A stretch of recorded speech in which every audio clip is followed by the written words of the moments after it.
HSC ২৭ ব্যাচের যেসব ভাইয়াপুরা আমাকে শুনতে পাচ্ছ, আশা করি সবাই ভালো আছো। সবাইকে সালাম জানাচ্ছি, আসসালামু আলাইকুম। আসন্ন ১৯শে জুন তোমাদের অনলাইন বায়োলজি অলিম্পিয়াড বা বায়োম্যানিয়া অনুষ্ঠিত হতে যাচ্ছে। এই উপলক্ষে তোমাদের কনসেপ্ট ক্লিয়ারিং ক্লাসের দ্বিতীয় পর্বে স্বাগত জানাচ্ছি এবং তোমাদের সাথে আছি আমি নুসরাত ইসলাম হুমায়রা।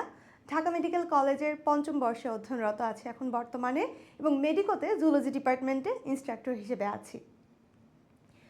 তোমাদের অলরেডি একটা ক্লাস হয়ে গেছে রক্ত সঞ্চালন চ্যাপ্টারের, যেখানে তোমাদের প্রথম থেকে রক্তবাহিকা পর্যন্ত বেসিক যা ছিল সব কিছু ক্লিয়ার করা হয়েছে আশা করি।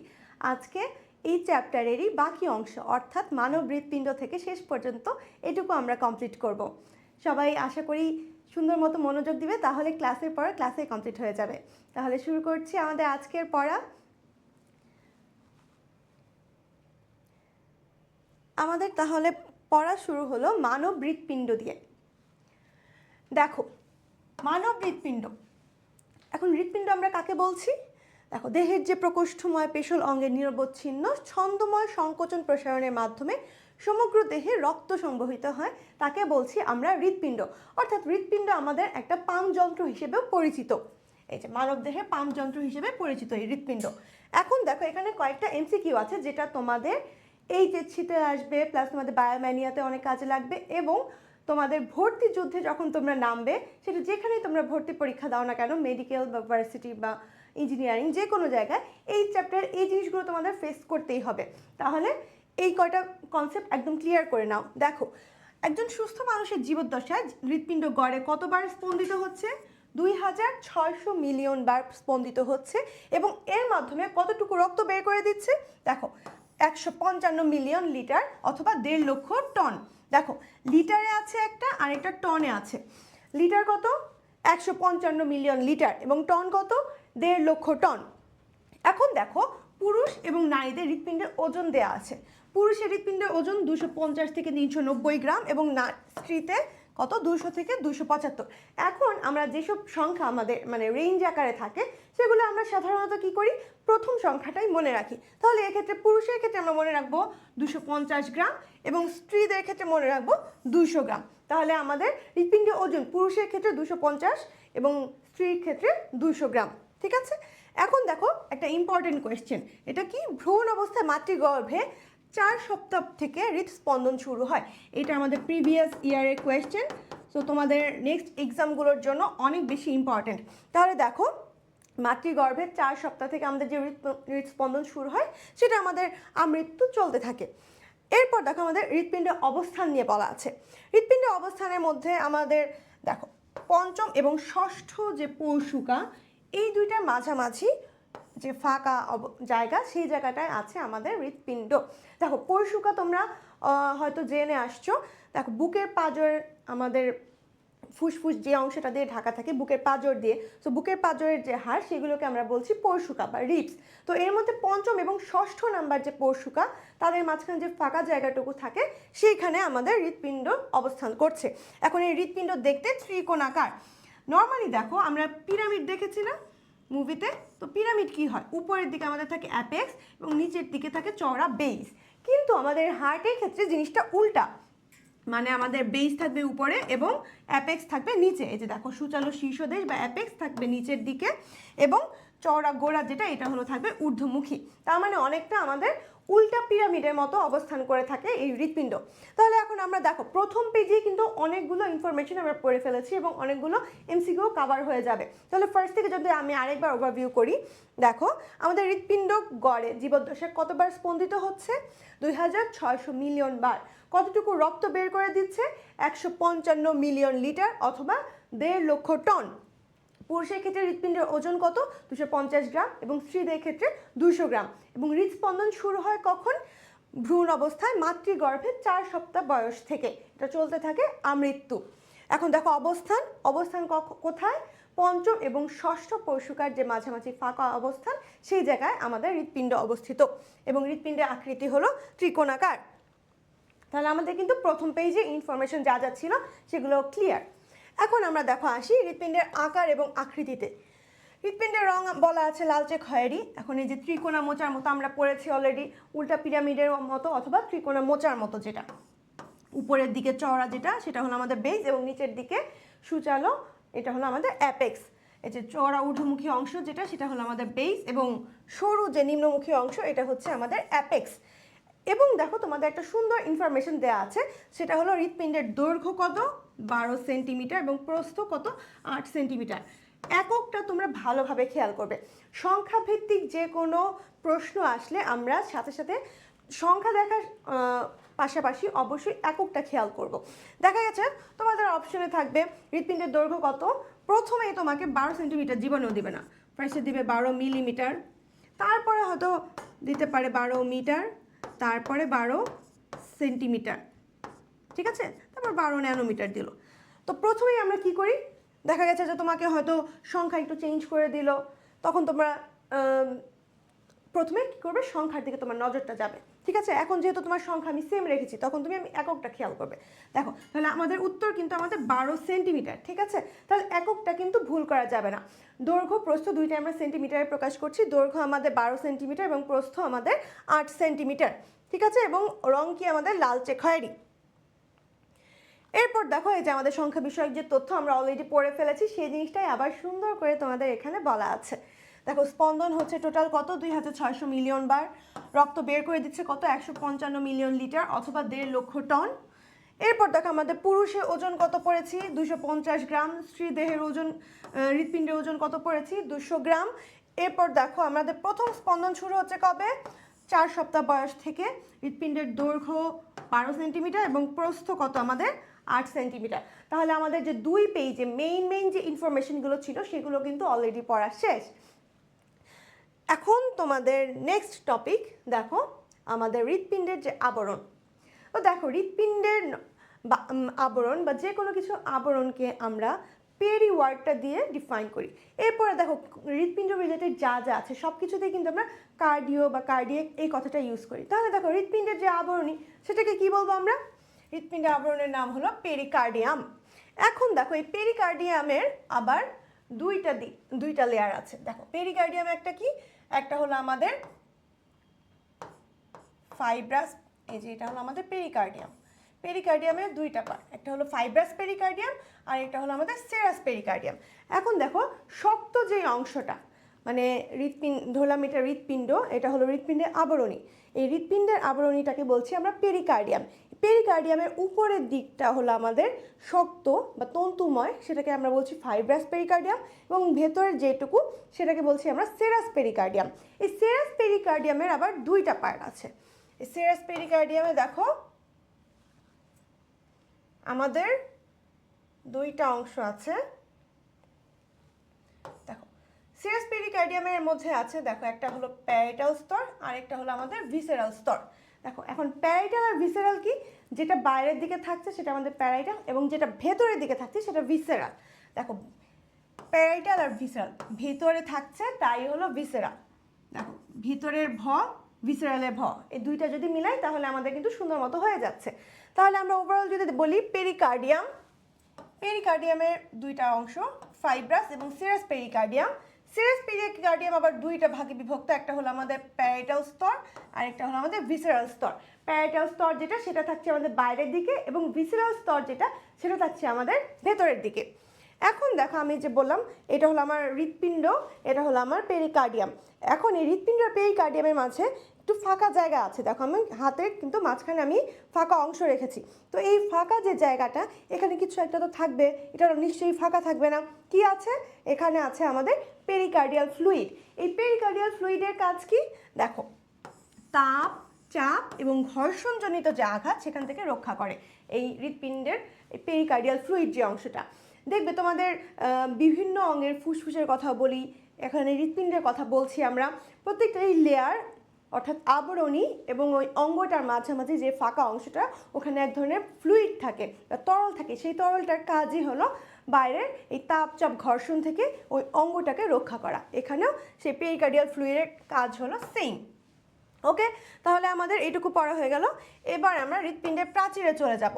দেখো তাহলে আমি যদি হৃৎপিণ্ডের আবরণী নিয়ে আরেকবার ওভারভিউ করি, তাহলে আমাদের হৃৎপিণ্ডের যে আবরণী দ্বিস্তরী সেটার নাম কি? পেরিকার্ডিয়াম।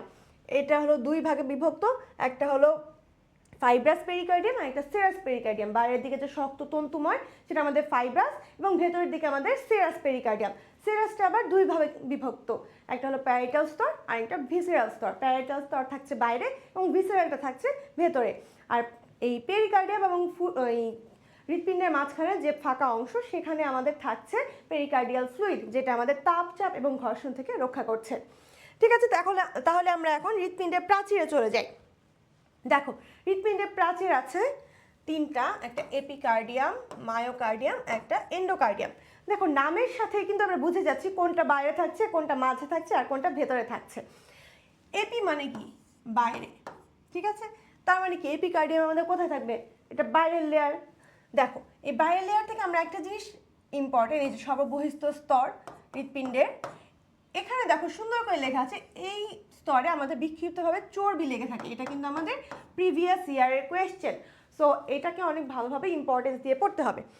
তাহলে হৃৎপিণ্ডে এই যে আমরা যদি আগের ছবিতে দেখি, দেখো এখানে যে হৃৎপিণ্ডের যে বাইরের স্তর, এখানে যে এই হলুদ হলুদ অংশগুলো দেখতে পাচ্ছ না, এই হলুদ হলুদ অংশগুলো হলো আমাদের চর্বি। তাহলে চর্বিগুলো লেগে আছে কি বাইরের স্তরে না ভেতরের স্তরে? অবশ্যই বাইরের স্তরে, বাইরে আবরণীর মধ্যে। ঠিক আছে, বাইরের প্রাচীরে। তাহলে কি আমাদের বাইরের যে প্রাচীর সেটা কি আমাদের এপিকার্ডিয়াম, সর্ববহিস্থ স্তর। আর চর্বি লেগে থাকছে কোথায়? এই সর্ববহিস্থ স্তর বা এপিকার্ডিয়ামে। এরপর দেখো মায়োকার্ডিয়াম। মায়োকার্ডিয়ামের ম এবং মাঝখানের ম, তার মানে কি মায়োকার্ডিয়ামটা থাকবে মাঝখানে। এখানে দেখো মায়োকার্ডিয়ামের সাথে তুমি মটা লিখে রাখো। দেখো ম দিয়ে অনেক কিছু আছে এখানে, যেমন দেখো আমরা অলরেডি বললাম মাঝের স্তর মায়োকার্ডিয়াম, এই যে মধ্যবর্তী স্তর, এবং এটা হলো আমাদের মেইন স্তর। মেইন স্তর তার মানে কি আমাদের এখানে থাকবে আমাদের কার্ডিয়াক পেশি। কেন? দেখো আমাদের হলো আমাদের মেইন কেন বলছি, কারণ এখানে আমাদের কার্ডিয়াক পেশি থাকছে। এই যে দেখো কার্ডিয়াক পেশি নির্মিত এই স্তরটা।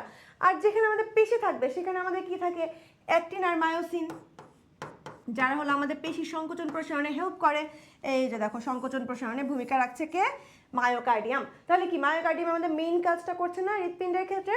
তাহলে কি আমাদের মায়োকার্ডিয়াম মধ্যবর্তী স্তর, এটা আমাদের মেইন লেয়ার।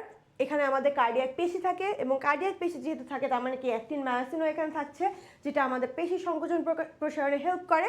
এই যে আমাদের হৃৎপিণ্ড সংকোচন প্রসারণে হেল্প করে কে? এই মায়োকার্ডিয়াম, এই লেয়ারটা। এরপর দেখো আমাদের কি এন্ডোকার্ডিয়ামের কথা বলা হচ্ছে। এন্ডো শব্দের অর্থ হলো ভেতরে, তার মানে কি এন্ডোকার্ডিয়াম যেটা, এই লেয়ারটা থাকবে আমাদের সবচেয়ে ভেতরের দিকে। দেখো এটা আমাদের কি দিয়ে গঠিত? যোজক টিস্যু দিয়ে গঠিত হৃৎপিণ্ডের অন্তঃস্থ স্তর, মানে একদম সবচেয়ে ভেতরের যে লেয়ার সেটা হলো আমাদের এন্ডোকার্ডিয়াম। দেখো হৃৎপিণ্ডের প্রকোষ্ঠের যে অন্তঃপ্রাচীর সেটা গঠন করছে এন্ডোকার্ডিয়াম, হৃৎকপাটিকা ঢেকে রাখে। ঠিক আছে, এবং রক্তবাহিকার সাথে হৃৎপিণ্ডে অবিচ্ছিন্ন সংযোগ গঠন করে। এখন দেখো আমাদের এন্ডোকার্ডিয়াম আমি কোন কোন ক্ষেত্রে বলবো? এন্ডোকার্ডিয়াম নির্মিত হচ্ছে যোজক টিস্যু দিয়ে, এবং আমাদের যখনই অন্তঃপ্রাচীর বা হৃৎকপাটিকা অথবা রক্তবাহিকার কথা আসবে তখন কোন লেয়ার বলবো? আমরা অবশ্যই বলবো এন্ডোকার্ডিয়াম। তাহলে আমি যদি আবার তিনটা লেয়ারের কথা বলি, প্রথম যেটা এপিকার্ডিয়াম, এটার ক্ষেত্রে আমরা বলবো চর্বি লেগে থাকে। এরপর আসছি আমাদের মায়োকার্ডিয়াম, যেটা মধ্যবর্তী স্তর, কার্ডিয়াক পেশি দিয়ে নির্মিত এবং অ্যাক্টিন মায়োসিন থাকার কারণে এটা সংকোচন প্রসারণে ভূমিকা রাখে। এবং লাস্ট যেটা ভেতরে এন্ডোকার্ডিয়াম, এন্ডো মানে ভেতরে, তার মানে কি ভেতরে যে জিনিসগুলো থাকে, অর্থাৎ আমাদের যে হৃৎপ্রকোষ্ঠগুলো এবং কপাটিকা রক্তবাহিকা এই জিনিসগুলোকে ঢেকে রাখে এই এন্ডোকার্ডিয়াম, এবং এটা আমাদের যোজক টিস্যু দিয়ে নির্মিত। তাহলে আমাদের কিন্তু হৃৎপিণ্ডের যে প্রাচীরের তিনটা লেয়ার সেটা আমাদের পড়া শেষ। দেখো এরপর দেখো আমাদের কার্ডিয়াক পেশির বৈশিষ্ট্য। কার্ডিয়াক পেশির মধ্যে আমরা চলন এবং অঙ্গচালনা এই চ্যাপ্টারে পেশি সম্পর্কিত ডিটেলস পড়ব। তবে এর মধ্যে কার্ডিয়াক পেশির মধ্যে যে দুইটা জিনিস অন্য অন্য পেশির চেয়ে আলাদা। কোন দুইটা জিনিস? দেখো এখানে আমাদের শাখাতন্তু থাকে এবং ইন্টারক্যালেটেড ডিস্ক থাকে, আর বাকি যে জিনিসগুলো সেগুলো মোটামুটি অন্যান্য পেশির সাথে মিল আছে।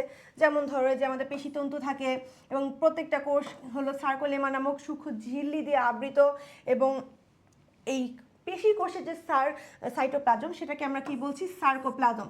মানে আমাদের কোষগুলো আবরণীর নাম কি? সার্কোলেমা। এবং এই কোষের যে সাইটোপ্লাজম মানে পেশি কোষের সাইটোপ্লাজম সেটাকে আমরা বলছি সার্কোপ্লাজম, এবং মায়োফাইব্রিলের গায়ে বিভিন্ন ধরনের অনুপ্রস্থ রেখা দেখা যায়। এগুলো আমাদের ওভারঅল সব পেশির ক্ষেত্রেই কমন। তবে এই কার্ডিয়াক পেশির ক্ষেত্রে আমাদের স্পেশাল বৈশিষ্ট্য কী কী, এখানে আমাদের পেশিতন্তুগুলো শাখাতন্তু দিয়ে একটা জালিকার মতো গঠন তৈরি করে, এবং এখানে আমাদের ইন্টারক্যালেটেড ডিস্ক থাকে। ঠিক আছে, এই দুইটা জিনিস হলো আমাদের কার্ডিয়াক পেশির জন্য স্পেশাল মেনশন। আর কার্ডিয়াক পেশি অবশ্যই এক ধরনের অনৈচ্ছিক পেশি, কারণ আমরা চাইলেই এটাকে বাড়াতে বা কমাতে পারি না, অথবা আমরা চালু বা বন্ধ করতে পারি না। এটা আমাদের ইচ্ছা অনিচ্ছার উপর নির্ভরশীল নয়, তাই এটাকে আমরা বলছি অনৈচ্ছিক পেশি। এই যে দেখো এখানে তোমাদের কার্ডিয়াক পেশির ফিগার দেওয়া আছে। এখন আমাকে এই কোয়েশ্চেনটা আনসার দাও। অলরেডি পড়িয়ে ফেলেছি। হৃৎপিণ্ডের কোন স্তরটিতে চর্বি লেগে থাকে? দ্রুত আনসার দাও তোমরা তাড়াতাড়ি।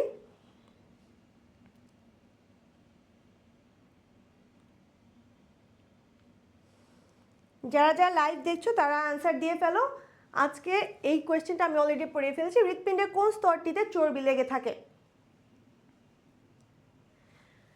ঠিক আছে, আমাদের হলো হৃৎপিণ্ডের যে সর্ববহিস্থ স্তর কোনটা আমরা পড়ালাম? এপিকার্ডিয়াম। সে এপিকার্ডিয়ামে হলো আমাদের চর্বি লেগে থাকে। এপিকার্ডিয়ামে পড়িয়েছি না, চর্বি লেগে থাকে। মায়োকার্ডিয়াম ছিল হলো আমাদের কার্ডিয়াক পেশি নির্মিত, যেটা সংকোচন প্রসারণে হেল্প করে, এবং এন্ডোকার্ডিয়াম যেটা আমাদের যোজক টিস্যু নির্মিত, এবং হৃৎপিণ্ডের প্রকোষ্ঠ, কপাটিকা এবং রক্তবাহিকা এগুলোর ক্ষেত্রে আমাদের এন্ডোকার্ডিয়াম। আর পেরিকার্ডিয়াম কিন্তু ওভারঅল যে হৃৎপিণ্ডের আবরণী সেটাকে বলছিলাম আমরা পেরিকার্ডিয়াম। এরপর দেখো সুন্দর করে তোমাদের হৃৎপিণ্ডের ফিগার একটা দেয়া আছে। এখন দেখো আমি তোমাদের হৃৎপিণ্ডের ওভারঅল যা কাজ এবং বিভিন্ন কপাটিকা সব কিছু আমরা একবারে পড়ে ফেলবো একটা ফিগারের মধ্যে।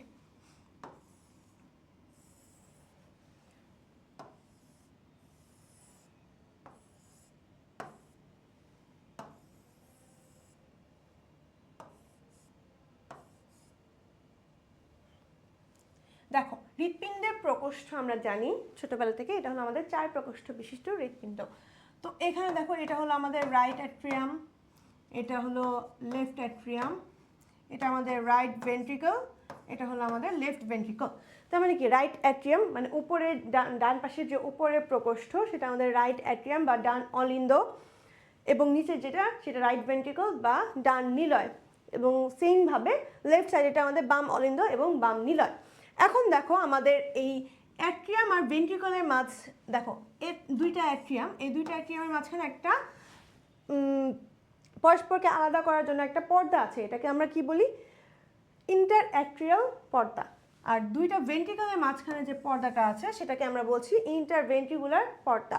আর অ্যাট্রিয়াম আর ভেন্ট্রিকলকে যে পৃথক করেছে তাকে আমরা বলি অ্যাট্রিওভেন্ট্রিকুলার পর্দা। ঠিক আছে, এখন দেখো আমরা ওভারঅল যে আমাদের কার্ডিয়াক সাইকেল সেটা একবার পড়ে নিচ্ছি। এখন আমাদের দেহের যে উপরের অংশ, ধরো যে মাথা, ঘাড় বা হাত, এই জায়গাগুলো থেকে রক্ত আমাদের সুপেরিয়র ভেনা কেভার মাধ্যমে এই রাইট অ্যাট্রিয়ামে আসে।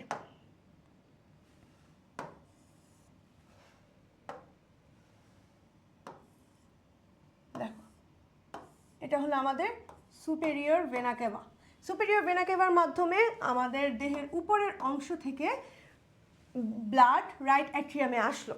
এরপর তাহলে উপরের অংশ থেকে যেহেতু আসছে তার মানে নিচের অংশ থেকেও কিছু একটা দিয়ে আসবে। সো ধর যে পা বা কোমর এই জায়গাগুলো থেকে আমাদের রাইট অ্যাট্রিয়ামে ব্লাড যায় কি দিয়ে? এটা হলো আমাদের ইনফিরিয়র ভেনা কেভা। ইনফিরিয়র ভেনা কেভা দিয়ে আমাদের নিম্নাঙ্গ বা ওই যে পা, কোমর এই জায়গাগুলো থেকে ব্লাড রাইট অ্যাট্রিয়ামে যাচ্ছে, অর্থাৎ হৃৎপিণ্ডে ঢুকছে কি দিয়ে? ইনফিরিয়র ভেনা কেভা দিয়ে। এরপর যখন ঢুকলো দেখো এখানে আমাদের কি কার্বন ডাইঅক্সাইড সমৃদ্ধ রক্ত না? আমরা অলরেডি পড়ে ফেলেছি যে হৃৎপিণ্ডের যে রক্তগুলো আমাদের যে শিরার মাধ্যমে আসে, সুপেরিয়র এবং ইনফিরিয়র ভেনা কেভার মাধ্যমে, মানে ঊর্ধ্ব মহাশিরা এবং নিম্ন মহাশিরার মাধ্যমে, এগুলো আমাদের সব কার্বন ডাইঅক্সাইড সমৃদ্ধ রক্ত। তো কার্বন ডাইঅক্সাইড সমৃদ্ধ রক্ত আমাদের এখানে ঢুকলো। এরপর এই রাইট অ্যাট্রিয়াম থেকে এরা আসবে রাইট ভেন্ট্রিকলে। তো এখন দেখো রাইট অ্যাট্রিয়াম থেকে রাইট ভেন্ট্রিকলে গেল। এখন এই রক্তের টেন্ডেন্সি কি? এরা পেছন দিকে, এরা ব্যাকফ্লো করতে চাইবে, কিন্তু এই ব্যাকফ্লোটাকে প্রিভেন্ট করার জন্য আছে আমাদের এখানে একটা ট্রাইকাসপিড কপাটিকা। ডান পাশে থাকবে আমাদের ট্রাইকাসপিড কপাটিকা। ঠিক আছে, এই কপাটিকাটা যখন বন্ধ হয়ে যাবে তখন রক্ত চাইলেও আর পেছনের দিকে ব্যাকফ্লো করতে পারবে না। তার মানে কি আমাদের রাইট ভেন্ট্রিকলের রক্তটা এখানে রয়ে গেল। এরপর দেখো এই রাইট ভেন্ট্রিকল থেকে আমাদের রক্ত কই যাবে? আমাদের তো এখানে কার্বন ডাইঅক্সাইড সমৃদ্ধ রক্ত, কিন্তু আমাদের বডিতে সাপ্লাই হবে কি অক্সিজেন সমৃদ্ধ রক্ত। তার মানে কি এই কার্বন ডাইঅক্সাইড যুক্ত রক্তটাকে আমাদের বিশুদ্ধ করতে হবে। আর এই রক্ত বিশুদ্ধ হয় কোথায়? হয় হলো আমাদের ফুসফুসে।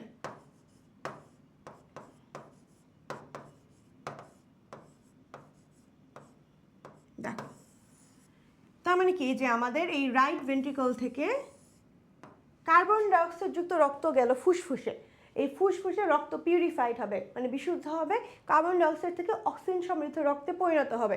এরপর সেই অক্সিজেন যুক্ত রক্ত, এখানে ছিল কার্বন ডাইঅক্সাইড যুক্ত রক্ত, এরপর সেই ফুসফুসের মাধ্যমে ফুসফুসের যে অক্সিজেন সমৃদ্ধ রক্ত হলো, সেই অক্সিজেন সমৃদ্ধ রক্ত পালমোনারি শিরা, এখানে 4টা পালমোনারি শিরা থাকবে, সেই 4টা পালমোনারি শিরার মাধ্যমে লেফট অ্যাট্রিয়ামে ঢুকবে। অর্থাৎ এই যে দেখো রাইট ভেন্ট্রিকল থেকে কিন্তু পালমোনারি ধমনির মাধ্যমে গেল ফুসফুসে। আমরা আগের ক্লাসে হয়তো অলরেডি পড়ে ফেলেছি ধমনি কি করে, নর্মালি অক্সিজেন সমৃদ্ধ রক্ত পরিবহন করে, এক্সেপ্ট এই পালমোনারি ধমনি। পালমোনারি ধমনি কি করে? কার্বন ডাইঅক্সাইড যুক্ত রক্ত পরিবহন করে। এরকম আমরা শিরার ক্ষেত্রে কি পড়েছি, শিরা নর্মালি কার্বন ডাইঅক্সাইড যুক্ত রক্ত পরিবহন করে, এক্সেপ্ট পালমোনারি শিরা। পালমোনারি শিরা কি করে? অক্সিজেন যুক্ত রক্ত পরিবহন করে। তাহলে দেখো 4টা পালমোনারি শিরার মাধ্যমে লেফট অ্যাট্রিয়ামে অক্সিজেন যুক্ত রক্ত ঢুকলো। এখন দেখো এই লেফট অ্যাট্রিয়ামে যখন অক্সিজেন যুক্ত রক্ত ঢুকলো, এখন আমাদের তো সারা বডিতে সাপ্লাই দিতে হবে। লেফট অ্যাট্রিয়াম থেকে তো সারা বডিতে সাপ্লাই দেওয়া পসিবল না, তখন এই লেফট অ্যাট্রিয়াম থেকে এই অক্সিজেন যুক্ত রক্ত আসবে এই লেফট ভেন্ট্রিকলে। লেফট ভেন্ট্রিকলে আসলো। এখন এইখান থেকে এই ব্যাকফ্লো প্রিভেন্ট করার জন্য একটা কপাটিকা আছে, সেই কপাটিকার নাম কি? আমাদের বাইকাসপিড কপাটিকা। ডান পাশে আমরা পড়েছিলাম ট্রাইকাসপিড কপাটিকা, বাম পাশে পড়লাম আমাদের বাইকাসপিড কপাটিকা। এখন দেখো আমাদের লেফট ভেন্ট্রিকলে রক্ত আসলো, এই লেফট ভেন্ট্রিকলের রক্তটা আমাদের সারা বডিতে সাপ্লাই দিতে হবে। এবং সারা বডিতে সাপ্লাই হবে কিভাবে?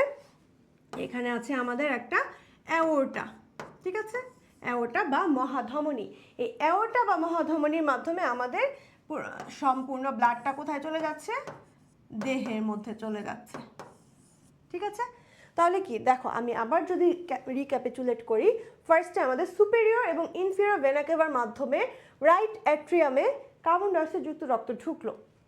এরপর সেই কার্বন ডাইঅক্সাইড যুক্ত রক্ত আমাদের রাইট ভেন্ট্রিকলে আসে। আসার পরে এদিকে আমাদের ট্রাইকাসপিড যে কপাটিকা সেটা বন্ধ হয়ে যায়, যাতে ব্যাকফ্লো প্রিভেন্ট করতে পারে। এরপর সে রাইট ভেন্ট্রিকলের কার্বন ডাইঅক্সাইড যুক্ত রক্ত ফুসফুসে চলে যায় বিশুদ্ধিকরণের জন্য, মানে কার্বন ডাইঅক্সাইড থেকে অক্সিজেনে কনভার্টেড হওয়ার জন্য। এরপর ফুসফুসে সেই কার্বন ডাইঅক্সাইড যুক্ত রক্ত অক্সিজেন যুক্ত রক্তে পরিণত হয়। এরপর সেই বিশুদ্ধ রক্তটা আমাদের পালমোনারি শিরা, 4টা পালমোনারি শিরা থাকে, এটা কিন্তু প্রিভিয়াস ইয়ারে আসছিল কোয়েশ্চেন যে কয়টা পালমোনারি শিরা। তো 4টা পালমোনারি শিরার মাধ্যমে এই অক্সিজেনযুক্ত রক্ত লেফট অ্যাট্রিয়ামে আসে। লেফট অ্যাট্রিয়াম থেকে তারপর সেই অক্সিজেনযুক্ত রক্ত আসে লেফট ভেন্ট্রিকলে, অ্যান্ড তখন আমাদের বাইকাসপিড কপাটিকা যেটা, সেটা আমাদের বন্ধ হয়ে যায়, যাতে আমাদের ব্যাকফ্লো প্রিভেন্ট করতে পারে। এরপর এই লেফট ভেন্ট্রিকলের এই অক্সিজেনযুক্ত রক্ত অ্যাওর্টা বা মহাধমনীর মাধ্যমে পুরো বডিতে সাপ্লাই হয়। এই ছিল আমাদের ওভারঅল কার্ডিয়াক যে সাইকেল বা কার্ডিয়াক চক্র। এখন আমরা কপাটিকাগুলো ক্লিয়ার করে ফেলি। দেখো, আমরা এখানে পড়েছিলাম না ডান অ্যাট্রিয়াম এবং ডান ভেন্ট্রিকলের মাঝে কি থাকে? ট্রাইকাসপিড কপাটিকা, ঠিক আছে, অর্থাৎ এখানে ত্রিপত্রী কপাটিকা। এরপরে দেখো লেফট অ্যাট্রিয়াম আর লেফট ভেন্ট্রিকলের মাঝে থাকে আমাদের বাইকাসপিড কপাটিকা। বাইকাসপিড কপাটিকাকে আমরা মনে রাখবো বাম দিয়ে, বামের বাতে আমাদের বাইকাসপিড এবং মতে হলো আমাদের মাইট্রাল। মানে কি এই দুইটাই হলো আমাদের বাইকাসপিডের নাম, বাইকাসপিড আর মাইট্রাল সেম। এটা থাকে আমাদের কোথায়? বাম পাশে। এরপর দেখো আমাদের দুইটা কপাটিকা হয়ে গেল। এখন দেখো আমরা পড়েছিলাম না যে ফুসফুসে চলে যায় পালমোনারি ধমনির মাধ্যমে, তো এখন পালমোনারি ধমনির মাধ্যমে যে ফুসফুসে চলে যাচ্ছে রক্ত, এই জায়গাটাতে আমাদের আবার একটা কপাটিকা থাকে। এটা কি বলছি আমরা? সেমি লুনার কপাটিকা। সেমি লুনার মানে কি? সেমি মানে অর্ধ এবং লুনার মানে চন্দ্র বা চাঁদ, তার মানে কি অর্ধচন্দ্রাকৃতির কপাটিকা, সেটাকে বলছি আমরা সেমি লুনার কপাটিকা। তার মানে এখানে আমাদের এই আমাদের পালমোনারি যে ধমনী সেটার মধ্যে থাকছে আমাদের একটা পালমোনারি সেমিলুনার কপাটিকা। এবং এই পাশে দেখো আমাদের একটা অ্যাওর্টা, অ্যাওর্টার মাধ্যমে যে আমাদের পুরো বডিতে চলে যাচ্ছে। সো এইখানেরও একটা ব্যাকফ্লো প্রিভেন্ট করার জন্য, মানে আমাদের পালমোনারি ধমনী থেকে ব্লাড যে ফুসফুসে চলে গেল সেটা যেন আবার পেছনে ফিরে রাইট ভেন্ট্রিকলে চলে আসতে না পারে, তার জন্য এই কপাটিকা কিন্তু বন্ধ হয়ে যায়। এবং এখানেও অ্যাওর্টা থেকে যে রক্তটা দেহে প্রবাহিত হয় সেটা যাতে আবার লেফট ভেন্ট্রিকলে ফিরে না আসে, সেটার জন্য আমাদের কি আছে, অ্যাওর্টিক সেমিলুনার কপাটিকা। এটাও সেরকম অর্ধচন্দ্রাকৃতির। তাহলে আমাদের দুইটা চারটা হয়ে গেল কপাটিকা। এখন দেখো আমাদের আরও কয়েকটা কপাটিকা আছে। এই যে ইনফিরিয়র ভেনা কেভা, দেখো ইনফিরিয়র ভেনা কেভা কি দেহের নিম্ন অংশ থেকে রক্ত প্রবাহিত করে। তো আমাদের নর্মালি কি হয়, নিচের দিকে একটা অভিকর্ষ ত্বরণ কাজ করে। তার মানে কি নিচের থেকে উপরে যদি উঠতে যায় কোনো একটা জিনিস, সেটার একটা নর্মাল টেন্ডেন্সি কি নিচের দিকে আবার পড়ে যাওয়া। সো যখন ইনফিরিয়র ভেনা কেভার মাধ্যমে রাইট অ্যাট্রিয়ামে ব্লাড ঢুকে, এটারও টেন্ডেন্সি থাকে আবার সে পেছনের দিকে চলে আসবে। তো এটা যাতে না হয় এজন্য এই ইনফিরিয়র ভেনা কেভার এখানে আবার আমাদের থাকে একটা কপাটিকা। সেই কপাটিকার নাম কি, ইউস্টেশিয়ান কপাটিকা। এই যে দেখো ইনফিরিয়র আর হলো ইউস্টেশিয়ান, এটা দেখো এই দুইটা মনে রাখবে। ইনফিরিয়র ভেনা কেভাতে থাকছে আমাদের ইউস্টেশিয়ান কপাটিকা। এখন দেখো আরেকটা জিনিস আমাদের বাকি আছে, সেটা কি, আমরা তো ফুসফুসে ব্লাড দিলাম, সারা দেহে সব জায়গায় আমরা ব্লাড দিলাম। এখন হৃৎপিণ্ড নিজে যে কাজ করছে, ওর নিজেরও তো রক্ত দরকার। তো এখন নিজে যখন রক্ত সাপ্লাই দরকার, সেটা কিসের মাধ্যমে হচ্ছে, করোনারি ধমনির মাধ্যমে হচ্ছে। দেখো যে হৃৎপিণ্ডের প্রাচীরের এইদিকে হলো আমাদের পিণ্ডের এই যে ওভারঅল যে প্রাচীর, এদিক দিয়ে হলো আমাদের করোনারি ধমনী। করোনারি ধমনী হৃৎপিণ্ডের প্রাচীর থেকে রক্ত সংগ্রহ করে, তারপরে হলো সেটা যখন কার্বন ডাইঅক্সাইড দিয়ে ভরে যায়, তারপর সেটা একটা করোনারি শিরা, অর্থাৎ এটাকে আমরা বলছি করোনারি সাইনাস। কেন, এটা দেখতে অনেকটা গর্তের মতো, সাইনাস মানে কি গহ্বর বা গর্ত, তো গহ্বর বা গর্তের মতো দেখতে, এজন্য আমরা এই করোনারি শিরাটাকে বলছি করোনারি সাইনাস। সেই করোনারি সাইনাসের মাধ্যমে তারপর সেটা আবার হলো এই হৃৎপিণ্ডে ঢোকে। তার মানে কি দেহের উপরের অংশ থেকে সুপিরিয়র ভেনা কেভা, নিচের অংশ থেকে ইনফিরিয়র ভেনা কেভা, এবং ওভারঅল হৃৎপিণ্ড থেকে করোনারি সাইনাসের মাধ্যমে কার্বন ডাইঅক্সাইড যুক্ত রক্তগুলো কোথায় ঢুকছে, রাইট অ্যাট্রিয়ামে। এই করোনারি সাইনাসটা থাকে এই যে এখানে রাইট অ্যাট্রিয়ামে। সো করোনারি সাইনাসের মধ্যে এক ধরনের কপাটিকা থাকে, সেটাকে আমরা কি বলছি, করোনারি কপাটিকা অথবা থিবেসিয়ান কপাটিকা। ঠিক আছে, তাহলে আমাদের এই হলো 6টা কপাটিকা, যেটা তোমাদের একটু পরে এক্সপ্লেইন করা আছে। আশা করি এইটুকু ফিগারের মাধ্যমে তোমাদের সবটুকু কনসেপ্ট ক্লিয়ার হয়ে গেছে। এখন আমরা বইয়ের পড়ায় যাচ্ছি। দেখো এটা আমরা অলরেডি পড়ে ফেলেছি, বাইকাসপিড কপাটিকা। এটা আরেকটা মাইটার কপাটিকা, কোথায় থাকছে, বাম অ্যাট্রিয়াম আর ভেন্ট্রিকলের মাঝে। এরপরে দেখো ট্রাইকাসপিড কপাটিকা বা ত্রিপত্রী কপাটিকা, এটা থাকছে কি ডান অ্যাট্রিয়াম আর ভেন্ট্রিকলের মাঝে। এরপরে আমরা পড়লাম 3 নম্বরে তখন পালমোনারি সেমিলুনার কপাটিকা, এটা পালমোনারি ধমনির মধ্যে যেটা ছিল।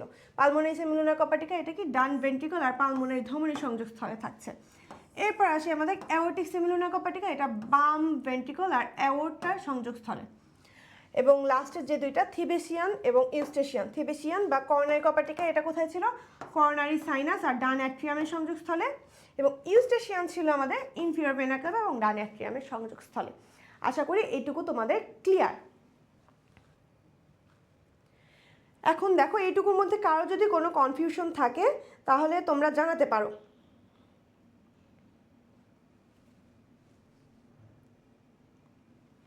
আচ্ছা, কারো যদি কোনো কনফিউশন না থাকে তাহলে আমরা নেক্সট টপিকটাতে চলে যাচ্ছি। দেখো হৃৎপিণ্ডের প্রকোষ্ঠ। হৃৎপিণ্ডের প্রকোষ্ঠ আমরা অলরেডি পড়ে ফেলেছি, আমরা ওই ছবির মাধ্যমে আমরা অলরেডি 2-3টা টপিক কভার করে ফেলেছি। আমরা জাস্ট এখন বইটা দাগিয়ে দেখব। হৃৎপিণ্ডের প্রকোষ্ঠ আমরা যে পড়েছি 4টা প্রকোষ্ঠ ছিল, 2টা অ্যাট্রিয়াম বা অলিন্দ এবং 2টা হলো ভেন্ট্রিকল বা নিলয়। এখন দেখো যে ডান পাশেরগুলোকে ডান অ্যাট্রিয়াম, বাম পাশেরগুলোকে বাম অ্যাট্রিয়াম, এবং ভেন্ট্রিকলও সেমভাবে নামকরণ করা হচ্ছে। দেখো ডান আর বাম অ্যাট্রিয়ামের মাঝে আন্ত অ্যাট্রিয়াল পর্দা বা হলো আন্ত অলিন্দ অথবা ইন্টার অ্যাট্রিয়াল সেপ্টাম, এবং ভেন্ট্রিকলগুলোর মধ্যে থাকছে ইন্টারভেন্ট্রিকুলার সেপ্টাম, আর অ্যাট্রিয়াম আর ভেন্ট্রিকলের মাঝখানে থাকছে অ্যাট্রিওভেন্ট্রিকুলার যে সেপ্টাম। ঠিক আছে, এখন দেখো আমরা ডান অ্যাট্রিয়ামে চলে আসি। ডান অ্যাট্রিয়াম অবশ্যই ডান পাশে অবস্থিত থাকবে।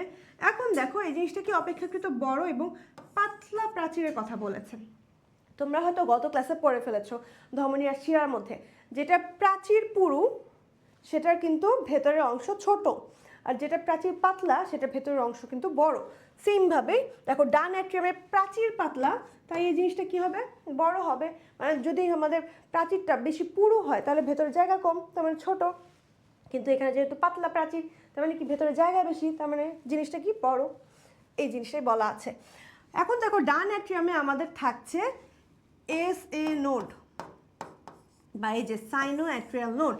তো এই সাইনো অ্যাট্রিয়াল নোড যেটা, এটাকে আমরা বলছি পেসমেকার, অথবা তোমরা লিখে রাখতে পারো এটা হলো আমাদের ন্যাচারাল পেসমেকার অথবা প্রাকৃতিক যে পেসমেকার সেটা। প্রাকৃতিক মানে এখানে আমাদের কৃত্রিম নিশ্চয়ই আছে, হ্যাঁ অবশ্যই আছে, এটা আমরা লাস্টে পড়বো। দেখো এই সাইনো অ্যাট্রিয়াল নোডকে আমরা বলছি ন্যাচারাল বা প্রাকৃতিক পেসমেকার। এখন দেখো আমাদের ডান অ্যাট্রিয়াম, এখানে আমাদের সুপেরিয়র ভেনা কেভা এবং ইনফিরিয়র ভেনা কেভার মাধ্যমে কোথা থেকে রক্ত আসছে, যে দেহের ঊর্ধ্ব অঞ্চল এবং নিম্ন অঞ্চল থেকে আসছে। এরপর দেখো এই যে করোনারি শিরা এবং হলো করোনারি সাইনাসের মাধ্যমে আমাদের হৃৎপিণ্ডের প্রাচীর থেকে রক্ত আসছে। এগুলো সবগুলো কিন্তু কার্বন ডাইঅক্সাইড যুক্ত রক্ত, আমরা অলরেডি পড়ে ফেলেছি। এরপর দেখো আমাদের যে ট্রাইকাসপিড কপাটিকা কথা বলা আছে, যার কারণে আমাদের রক্ত কিন্তু ডান অ্যাট্রিয়াম থেকে ভেন্ট্রিকলে যাওয়ার পরে সেখানে আবার ব্যাকফ্লো করতে পারে না। এরপর দেখো আমাদের বাম অ্যাট্রিয়ামের কথা বলেছে। বাম অ্যাট্রিয়ামে যে আমরা একটু আগে বললাম পাতলা প্রাচীর কিন্তু বড়, এখানে দেখো পুরু প্রাচীর, তাই কিন্তু এটা ছোট। এখানে আছে আমাদের হলো বাইকাসপিড এবং ট্রাইকাসপিড কপাটিকার মাঝে, এখানে হলো আমাদের ভেন্ট্রিকুলার অন্তঃপ্রাচীরের গাত্রে আমাদের থাকছে কর্ডি টেন্ডিনি। কর্ডি টেন্ডিনি এই জিনিসটা তোমরা মনে রাখতে পারো, এটা হলো একদম সুতার মতো অংশ। তো এই জিনিসটা আমাদের থাকছে কোথায়, বাম অ্যাট্রিয়ামে। এরপর দেখো আমাদের ডান ভেন্ট্রিকল। ডান ভেন্ট্রিকলে যে আমাদের অর্ধচন্দ্রাকার বা সেমিলুনার কপাটিকা থাকে, যেটাকে আমরা বলছি কি পালমোনারি সেমিলুনার কপাটিকা। আর এরপর দেখো আমাদের বাম ভেন্ট্রিকল, এগুলো আমরা অলরেডি পড়ে ফেলেছি। দেখো হৃৎপিণ্ডের বাম দিকে অবস্থিত, এটার যে প্রাচীর সেটা হলো সবচেয়ে বেশি পুরু। এটা আমাদের প্রিভিয়াস ইয়ারের কোয়েশ্চেন। তো দেখো আমাদের 4টা প্রকোষ্ঠের মধ্যে কোন প্রকোষ্ঠ থেকে রক্ত পুরো বডিতে সাপ্লাই হয়েছে, এটা আমাদের বাম ভেন্ট্রিকল থেকে। পুরো বডিতে যদি সাপ্লাই দিতে হয় তাহলে ওর কাজ করতে হবে না বেশি, কাজ যদি বেশি করতে হয় তাহলে কি ও শক্তিশালী হতে হবে, আর শক্তিশালী হওয়ার জন্য পেশির পুরুত্ব সবচেয়ে বেশি হওয়া দরকার। এজন্য এই 4টা প্রকোষ্ঠের মধ্যে সবচেয়ে বেশি পুরু হলো আমাদের এই বাম ভেন্ট্রিকল। এটা কিন্তু আমাদের প্রিভিয়াস ইয়ারের কোয়েশ্চেন, সো তোমরা ভালোভাবে এটা মাথায় রেখো। এরপর দেখো যে আমাদের বাম ভেন্ট্রিকল আর ডান ভেন্ট্রিকলের মধ্যে যদি বলি, ডান ভেন্ট্রিকল থেকে প্রবাহিত হয় রক্ত শুধুমাত্র ফুসফুসে, ঠিক আছে, কিন্তু বাম ভেন্ট্রিকল থেকে হচ্ছে সমগ্র দেহে, এজন্য ডান ভেন্ট্রিকলের তুলনায় বাম ভেন্ট্রিকল আরও বেশি পুরু। এরপর দেখো এই যে বাম ভেন্ট্রিকলের সম্মুখ থেকে সিস্টেমিক মহাধমনী অথবা অ্যাওর্টা উৎপন্ন হয়, যেইখানে থাকে আমাদের অ্যাওর্টিক সেমিলুনার কপাটিকা। এখন তাহলে এই কোয়েশ্চেনটার অ্যান্সার দিয়ে দাও সবাই। হৃৎপিণ্ডে কোন প্রকোষ্ঠ থেকে অ্যাওর্টা উদ্ভব হয়? তাড়াতাড়ি অ্যান্সার দিয়ে দাও।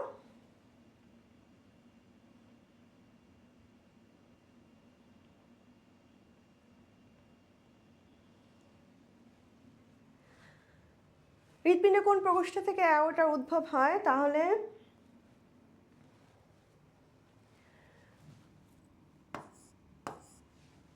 ভেরি গুড, তোমরা অনেকে অ্যান্সার, অ্যাওর্টার উদ্ভব হয় কোথা থেকে। দেখো একজন মনে হয় ভুল উত্তর দিয়েছো। দেখো আমি অলরেডি পড়িয়ে ফেলেছি, 4টে প্রকোষ্ঠের মধ্যে অ্যাওর্টা বা মহাধমনী কোথা থেকে উৎপত্তি ছিল।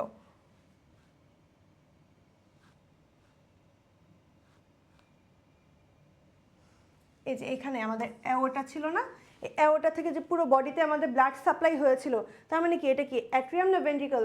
লেফট ভেন্ট্রিকল, ঠিক আছে, অর্থাৎ আমাদের বাম ভেন্ট্রিকল যেটা অ্যাওর্টার উদ্ভব হয়। ঠিক আছে, একজন মনে হয় ভুল উত্তর দিয়েছিল, ঠিক করে ফেলেছে, ওকে থ্যাংক ইউ। তাহলে আমরা নেক্সটটায় যাচ্ছি। দেখো হৃৎপিণ্ডের সংযোগী টিস্যু, সংযোগী বা জাংশনাল টিস্যু। তো এই সংযোগী টিস্যু বা জাংশনাল টিস্যু বলতে আমরা আসলে কি বুঝি? দেখো হৃৎপেশিতে কিছু বিশেষ ধরনের গঠন থাকে যেগুলো আমাদের হৃৎপিণ্ডের স্পন্দন সৃষ্টি করে এবং সেই স্পন্দনটাকে দেহের বিভিন্ন অংশে পরিবহন করে। সো ওই টিস্যুগুলোকে আমরা বলছি জাংশনাল টিস্যু অথবা সংযোগী টিস্যু। তো এগুলো আমাদের কি কি আছে দেখো, 5টার নাম তোমাদের বলা আছে, এই 5টা কিন্তু আমাদের সিরিয়ালি মনে রাখতে হবে। তো ফার্স্টে দেখো কি সাইনো অ্যাট্রিয়াল নোড বা SA নোড, এরপর আছে অ্যাট্রিওভেন্ট্রিকুলার নোড বা AV নোড, এরপর আমাদের বান্ডেল অফ হিজ এবং বান্ডেল অফ হিজের right and left branch, and লাস্টে আমাদের কি আছে পার্কিনজি ফাইবার। ঠিক আছে, এই পাঁচটা হলো আমাদের সংযোগী বা জাংশনাল টিস্যু। এখন এর মধ্যে যে সাইনোঅ্যাট্রিয়াল নোড, এটা হলো আমাদের ন্যাচারাল পেসমেকার হিসেবে কাজ করে বা প্রাকৃতিক পেসমেকার। আর এই এভি নোড বা অ্যাট্রিওভেন্ট্রিকুলার নোড, এটা হলো আমাদের কি সংরক্ষিত পেসমেকার হিসেবে কাজ করে। মানে আমাদের কোনো কারণে যদি সাইনোঅ্যাট্রিয়াল নোড কাজ করতে ব্যর্থ হয়, তখন টেম্পোরারিলি এভি নোড বা অ্যাট্রিওভেন্ট্রিকুলার নোড তখন কাজ করা শুরু করে। এজন্য এটার নাম সংরক্ষিত পেসমেকার। দেখো এখন আমাদের হৃৎপিণ্ডের মাধ্যমে যে রক্ত সংবহন, আমরা ওভারঅল যে কার্ডিয়াক সাইকেলটা পড়েছি সেটা আমরা জানি, আমাদের ওইটুকু কনসেপ্ট ক্লিয়ার হয়ে গেছে। কিন্তু কিছু কিছু ইনফরমেশন আমরা এখন পড়ে নিব, যেগুলো আমাদের এমসিকিউ এর জন্য অনেক বেশি ইম্পর্ট্যান্ট।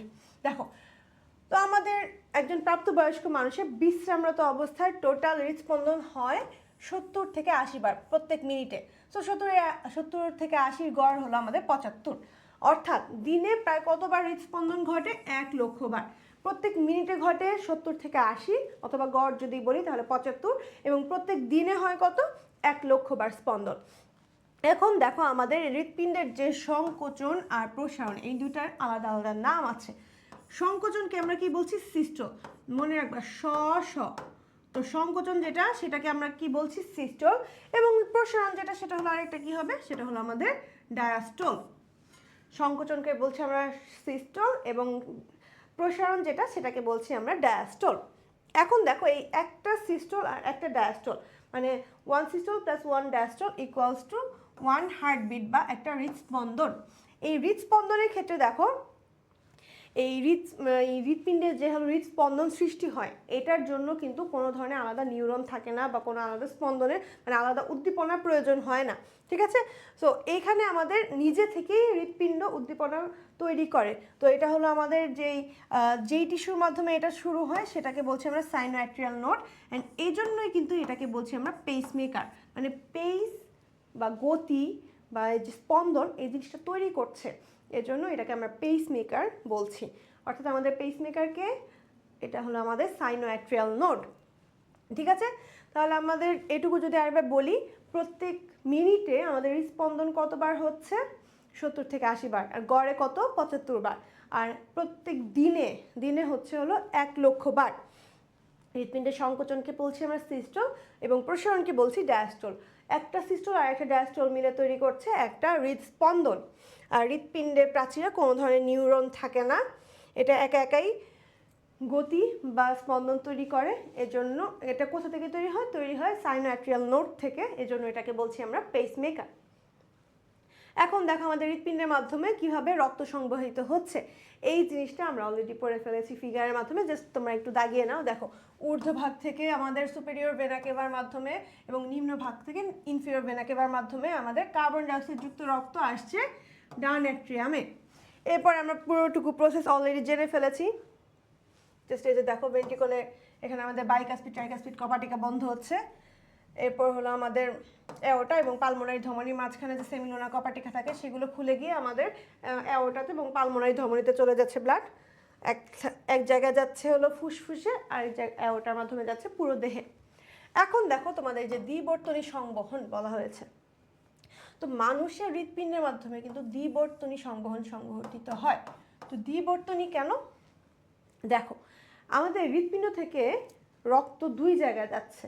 একবার যাচ্ছে ফুসফুসে, আরেকবার যাচ্ছে পুরো দেহে। তো ফুসফুসে যখন যাচ্ছে, তখন সেটাকে আমরা বলছি পালমোনারি সংবহন। আর যখন হৃৎপিণ্ড থেকে পুরো দেহে যাচ্ছে, তখন সেটাকে আমরা কি বলছি? সিস্টেমিক সংবহন। এই 2 ধরনের সংবহন থাকার জন্যই আমরা এটাকে বলছি দ্বিবর্তনী সংবহন। ঠিক আছে? আমাদের মানব হৃৎপিণ্ডে এই দ্বিবর্তনী সংবহন সংঘটিত হয়। এই জিনিসটা কিন্তু আমাদের প্রিভিয়াস ইয়ারের কোয়েশ্চেনে আসছিল। সো এটা ভালোভাবে মাথায় রেখো সবাই। এরপর দেখো, আমাদের একবর্তনী এবং দ্বিবর্তনী একটু পার্থক্য বলা আছে। সো এই একবর্তনী দ্বিবর্তনী পার্থক্য আসলে তোমরা একটু রিডিং করে নিলেই হবে। একবর্তনী আসলে যারা একটু অনুন্নত, অর্থাৎ যাদের দেখো হৃদযন্ত্র যাদের 2 প্রকোষ্ঠ বিশিষ্ট, তাদের ক্ষেত্রে একবর্তনী হয়। কিন্তু আমাদের মানব হৃৎপিণ্ড কিন্তু 4 প্রকোষ্ঠ বিশিষ্ট। সো এক্ষেত্রে আমাদের কিন্তু দ্বিবর্তনী রক্ত সংবহনই হয়। আর বাকিটুকু তোমরা পড়তে পারবে, বুঝতে পারবে। এখন দেখো, এইটা একটা ইম্পর্টেন্ট জিনিস, এটা একটু বোঝারও। দেখো, হৃৎপিণ্ড কখনো অবসন্ন হয় না কেন? তো নর্মালি কি হয়, আমরা দেখা যায় অনেকক্ষণ টানা কাজ করলে অস্থির হয়ে পড়ি বা দুর্বল হয়ে পড়ে, আমাদের অনেক ফ্যাটিগড লাগে। তো হৃৎপিণ্ড তো অনবরত কাজ করছে, কিন্তু তারপরেও কেন সে ফ্যাটিগড হয় না? এখন দেখো এখানে একটা সুন্দর করে একটা ওয়ার্ড আছে, নিঃসারকাল। মানে একটা উদ্দীপনায় হৃৎপিণ্ড সাড়া দিল, এরপর নেক্সট উদ্দীপনায় সাড়া দেওয়ার আগে সে একটা টাইম রেস্ট নেয় বা বিশ্রাম নেয়, মানে ওই টাইমটা সে কোনো কাজ করে না, অর্থাৎ ওইটুকু ওর রেস্টিং পিরিয়ড বলা যায়। তো রেস্ট নেওয়ার যে টাইমটা, এই টাইমটা একটু লং। মানে ধরো আমি সারাদিনে কাজ করছি অনেক, ঠিক আছে, কিন্তু আমি রেস্ট নিয়ে নিয়ে কাজ করছি। তো রেস্ট নিয়ে নিয়ে কাজ করলে, আমি সারাদিন কাজ করলেও কিন্তু টায়ার্ড হব না। হৃৎপিণ্ডও সেম জিনিসটাই করছে। দেখো, একটি উদ্দীপনা প্রয়োগের পরবর্তী শেষ সময়কালের মধ্যে কোনো উদ্দীপনশীল কোষ বা টিস্যু দ্বিতীয় উদ্দীপনায় সাড়া দেয় না, সেই জিনিসটাকে বলছি আমরা নিঃসারকাল বা রিফ্র্যাক্টরি পিরিয়ড। আর এই হৃৎপিণ্ডের ক্ষেত্রে এই নিঃসারকাল অনেক বেশি দীর্ঘতম নিঃসারকালের অধিকারী হয়, এটা কখনো অবসন্ন হয় না, ঠিক আছে। অন্যান্য পেশির কথা যদি বলি, ধরো যে আমাদের যে অন্যান্য ঐচ্ছিক পেশি এবং অনৈচ্ছিক পেশি যেগুলো আছে, এই কার্ডিয়াক পেশির তুলনায় এরা ডিফারেন্ট। তো কার্ডিয়াক পেশির ক্ষেত্রে কি আমাদের নিঃসারকালটা একটু বেশি, দীর্ঘতম, কিন্তু অন্যান্য পেশির ক্ষেত্রে সেটা একটু কম। এজন্য আমাদের হৃৎপিণ্ড সারাদিন রাত কাজ করলেও সেটা টায়ার্ড হয় না, বাট অন্যান্য যে পেশিগুলো সেগুলো টায়ার্ড হয়ে যায়। তো হৃৎপিণ্ড এই টায়ার্ড না হওয়ার কারণ কি, আমাদের এই হৃৎপিণ্ডের নিঃসারকাল বা রেস্টিং পিরিয়ড বা রিফ্র্যাক্টরি পিরিয়ড যেটা, সেটা হলো অনেক বেশি। এরপর দেখো আমাদের হৃৎপিণ্ডের প্রধান গাঠনিক উপাদান এবং এদের কাজ, এই জিনিসগুলো আমরা অলরেডি বলে ফেলেছি, জাস্ট সেই জিনিসটাকে এখানে সুন্দর করে সামারাইজ করা আছে ছকে। দেখো ওটা হলো আমাদের দেহের বৃহত্তম ধমনী, যেটা অক্সিজেন সমৃদ্ধ রক্ত পরিবহন করছে। এরপর আছে আমাদের পালমোনারি শিরা। পালমোনারি শিরা কি ছিল, আমাদের অক্সিজেন সমৃদ্ধ রক্ত বহন করে। দেখো বাম ভেন্ট্রিকল, এটা আমরা অলরেডি বলে ফেলেছি, সর্বাধিক পেশিবহুল অংশ। এই বাম ভেন্ট্রিকলের প্রাচীরই কিন্তু সবচেয়ে বেশি পুরু, কারণ এখান থেকে সারা দেহে রক্ত প্রবাহিত হচ্ছে। এরপর দেখো ডান ভেন্ট্রিকল কি করছে, আমাদের কার্বন ডাইঅক্সাইড সমৃদ্ধ রক্তকে ফুসফুসে পাম্প করে দিচ্ছে, ঠিক আছে। এরপর দেখো মাছ এবং মানুষের হৃৎপিণ্ডের কিছু পার্থক্য বলা আছে। ফার্স্টে দেখো মাছেরটা 2 প্রকোষ্ঠ এবং মানুষের ক্ষেত্রে 4 প্রকোষ্ঠ। তো মাছের ক্ষেত্রে যেহেতু 2 প্রকোষ্ঠ বিশিষ্ট, এখানে কি হবে, একবর্তনী সংবহন। আর মানুষের ক্ষেত্রে 4 প্রকোষ্ঠ যেহেতু, এটা কিন্তু আমাদের দ্বিবর্তনী সংবহন। এরপর দেখো 2 প্রকোষ্ঠ যেহেতু, তার মানে একটা অ্যাট্রিয়াম থাকবে, একটা ভেন্ট্রিকল। আর মানুষের ক্ষেত্রে 2টা করে সব কিছু থাকবে। মাছের ক্ষেত্রে তোমরা এই রুই মাছের যে চ্যাপ্টার, ওইটার মধ্যে অলরেডি পড়ে ফেলেছো, ওখানে সাইনাস ভেনুসাস নামে একটা উপপ্রকোষ্ঠ থাকে, যেটা আমাদের মানুষের হৃৎপিণ্ডে থাকে না। এরপর দেখো আমাদের হার্টবিট, কার্ডিয়াক সাইকেল বা কার্ডিয়াক চক্র, ঠিক আছে। এই জিনিসটা আমরা ডিটেলস জানি, জাস্ট কিছু সংখ্যা আমরা এখন ফাইন্ড আউট করব এবং নোট ডাউন করব। দেখো প্রাপ্তবয়স্ক সুস্থ ব্যক্তির হৃদস্পন্দনের হার প্রতি মিনিটে 70 থেকে 80 বার, যেটার গড় আমরা তখন দেখলাম 75 বার। তাহলে দেখো প্রত্যেক মিনিটে গড়ে যদি 75 বার হার্টবিট হয়, তাহলে কার্ডিয়াক চক্রের সময়কাল কি হবে। দেখো 75 বার হার্টবিট হয় প্রত্যেক মিনিটে, অথবা হলো আমাদের 60 সেকেন্ডে। 75 বার হয় হলো আমাদের 60 সেকেন্ডে।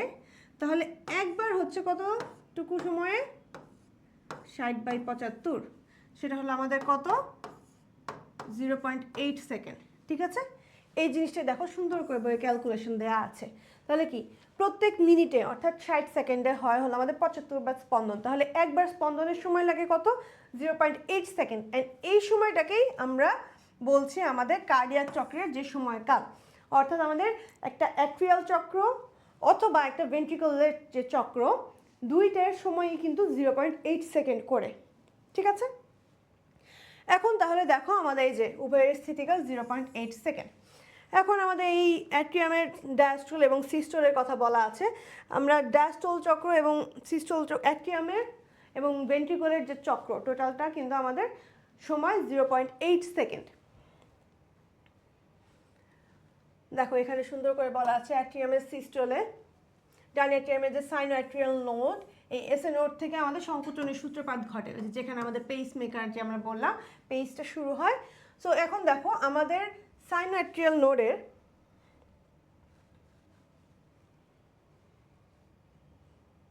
দেখো আচ্ছা, আমাদের টোটাল যদি আমি অ্যাট্রিয়াল চক্র এবং আরেকটা হলো আমাদের ভেন্ট্রিকুলার চক্র, সো অ্যাট্রিয়াল চক্র ভেন্ট্রিকুলার চক্র দুই রকমের আছে।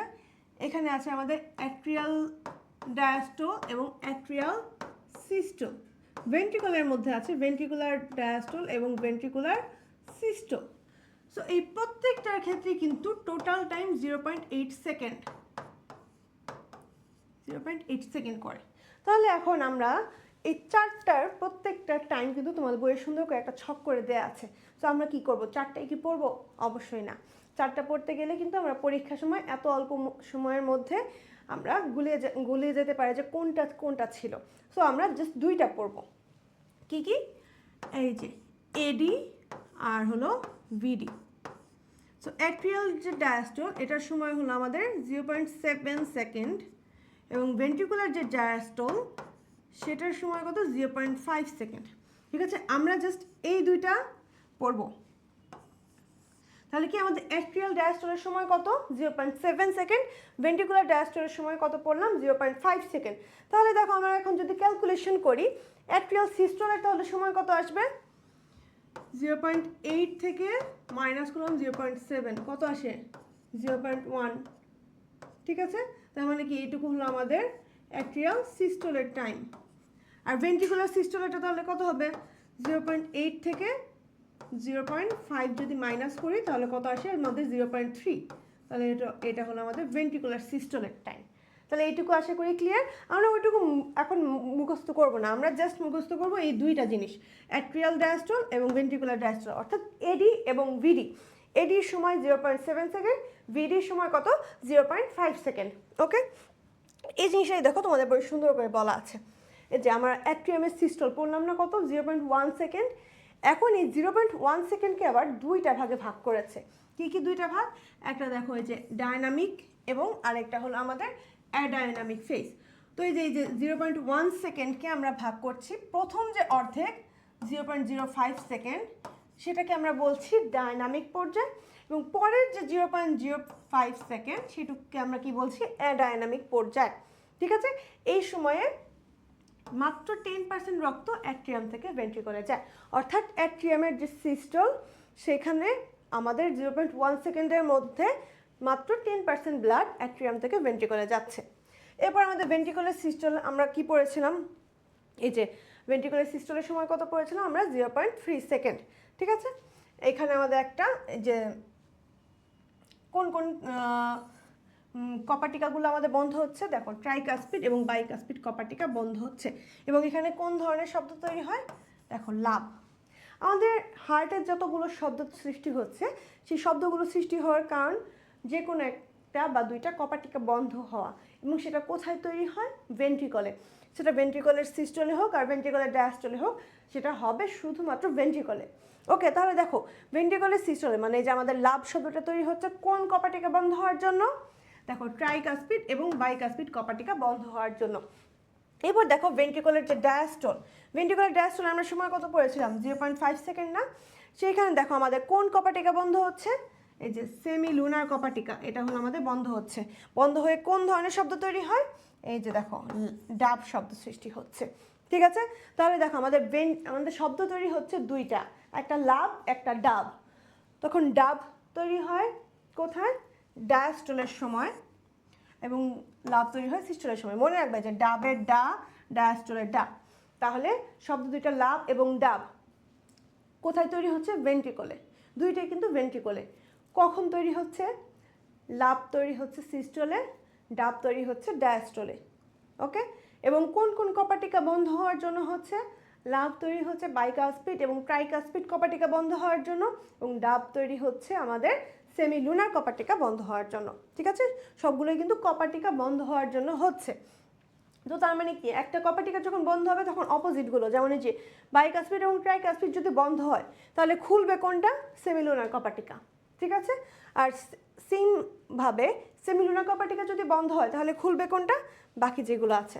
ঠিক আছে, এই যে দেখো এখন সুন্দর করে তোমাদের এই যে এই ছকটাতে দেওয়া আছে, এই ছকটা তোমাদের 100% ইম্পর্টেন্ট ছক। এখান থেকে তোমাদের প্রিভিয়াস ইয়ারেও কোয়েশ্চেন আসছে, আমি অলরেডি বলে ফেলেছি তোমাদের। দেখো এই অ্যাট্রিয়ামের ডায়াস্টল এবং সিস্টলের সময় আমরা শুধু পড়েছিলাম এডি মানে 0.7 সেকেন্ড, এরপরে পড়েছিলাম আমরা ভিডি মানে কি 0.5 সেকেন্ড, অ্যান্ড বাকি সময়টা আমরা যোগ বিয়োগ করে হিসাব করে নিয়েছি।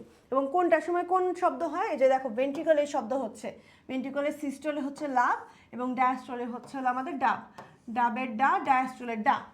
ঠিক আছে, কোথায় হচ্ছে ভেন্ট্রিকলে।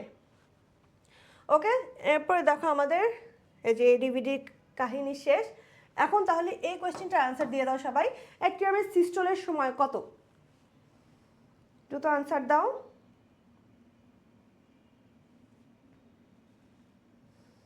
অ্যাট্রিয়ামের সিস্টলের সময় তাহলে কত হচ্ছে বলো, ফার্স্ট আনসার দাও।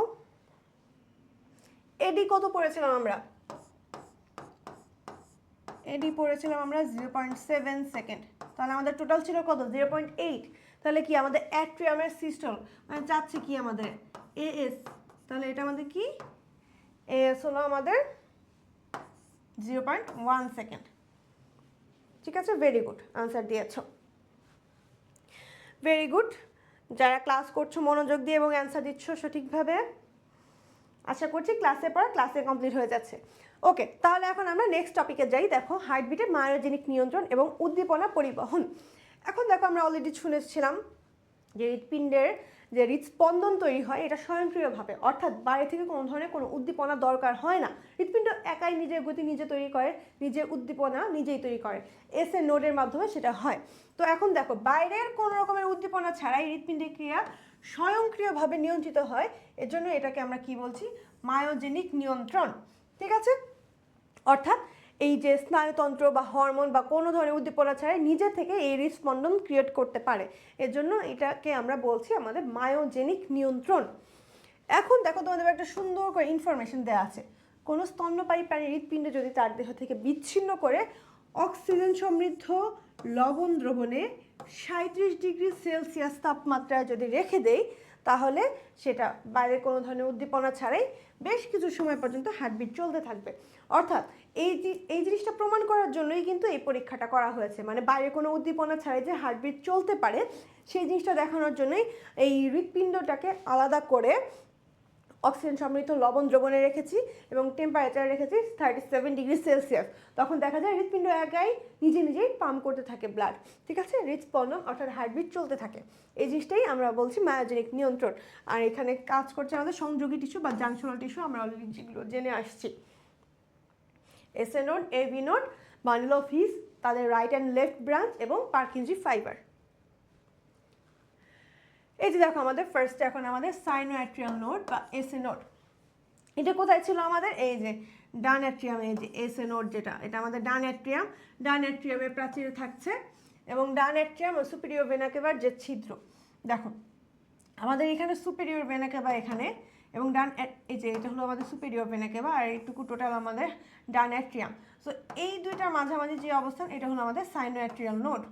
ঠিক আছে, তো এই জায়গাটার মধ্যে সাইনোঅ্যাট্রিয়াল নোড অবস্থিত। এটা লম্বা চওড়া তোমরা একটু পড়ে নিতে পারো, 10 থেকে 15, এটা কিন্তু মিলিমিটারে বলা আছে।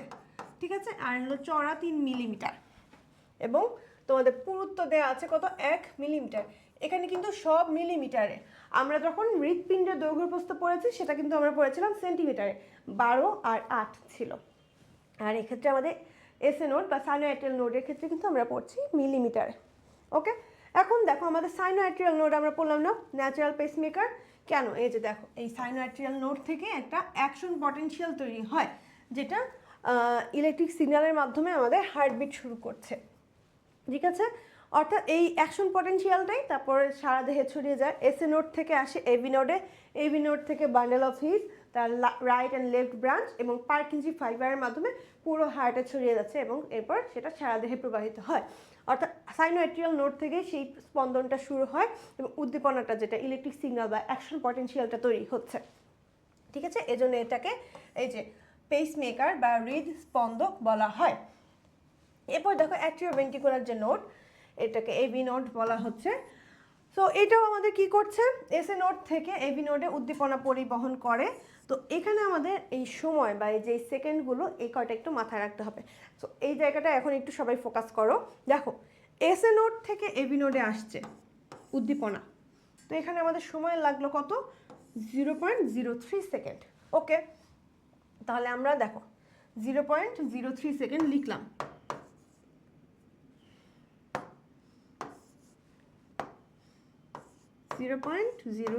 সেকেন্ড। ওকে, এসএ নোড থেকে এবি নোডে আসলো।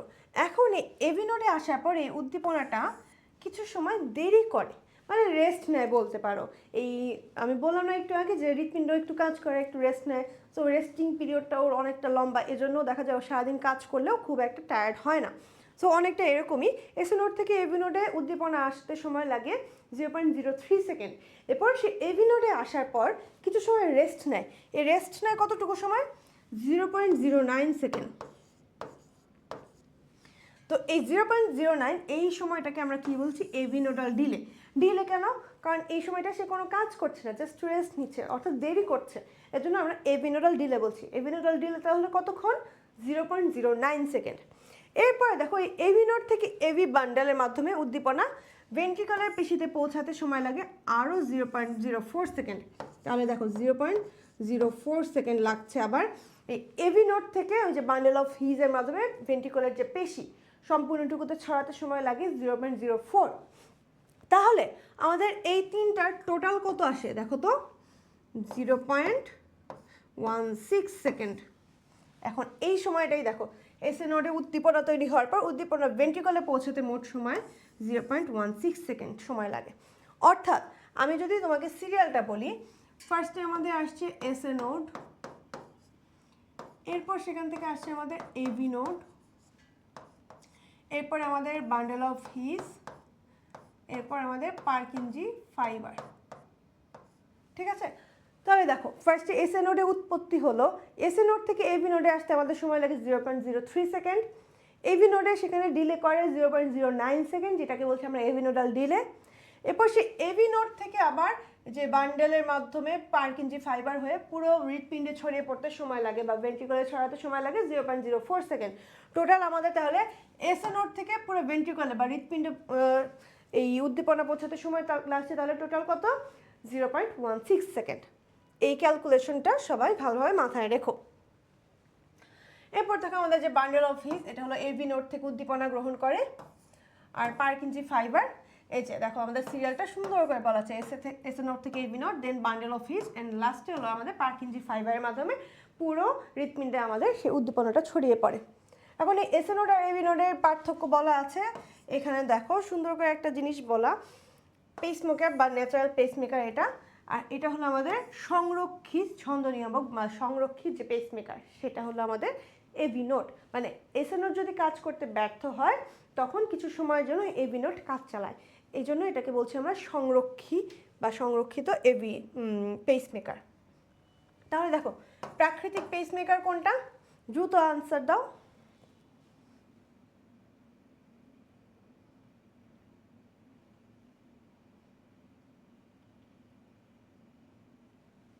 ঠিক আছে, তাহলে তাড়াতাড়ি তোমরা আনসার দাও। দেখো প্রাকৃতিক পেসমেকার কোনটা?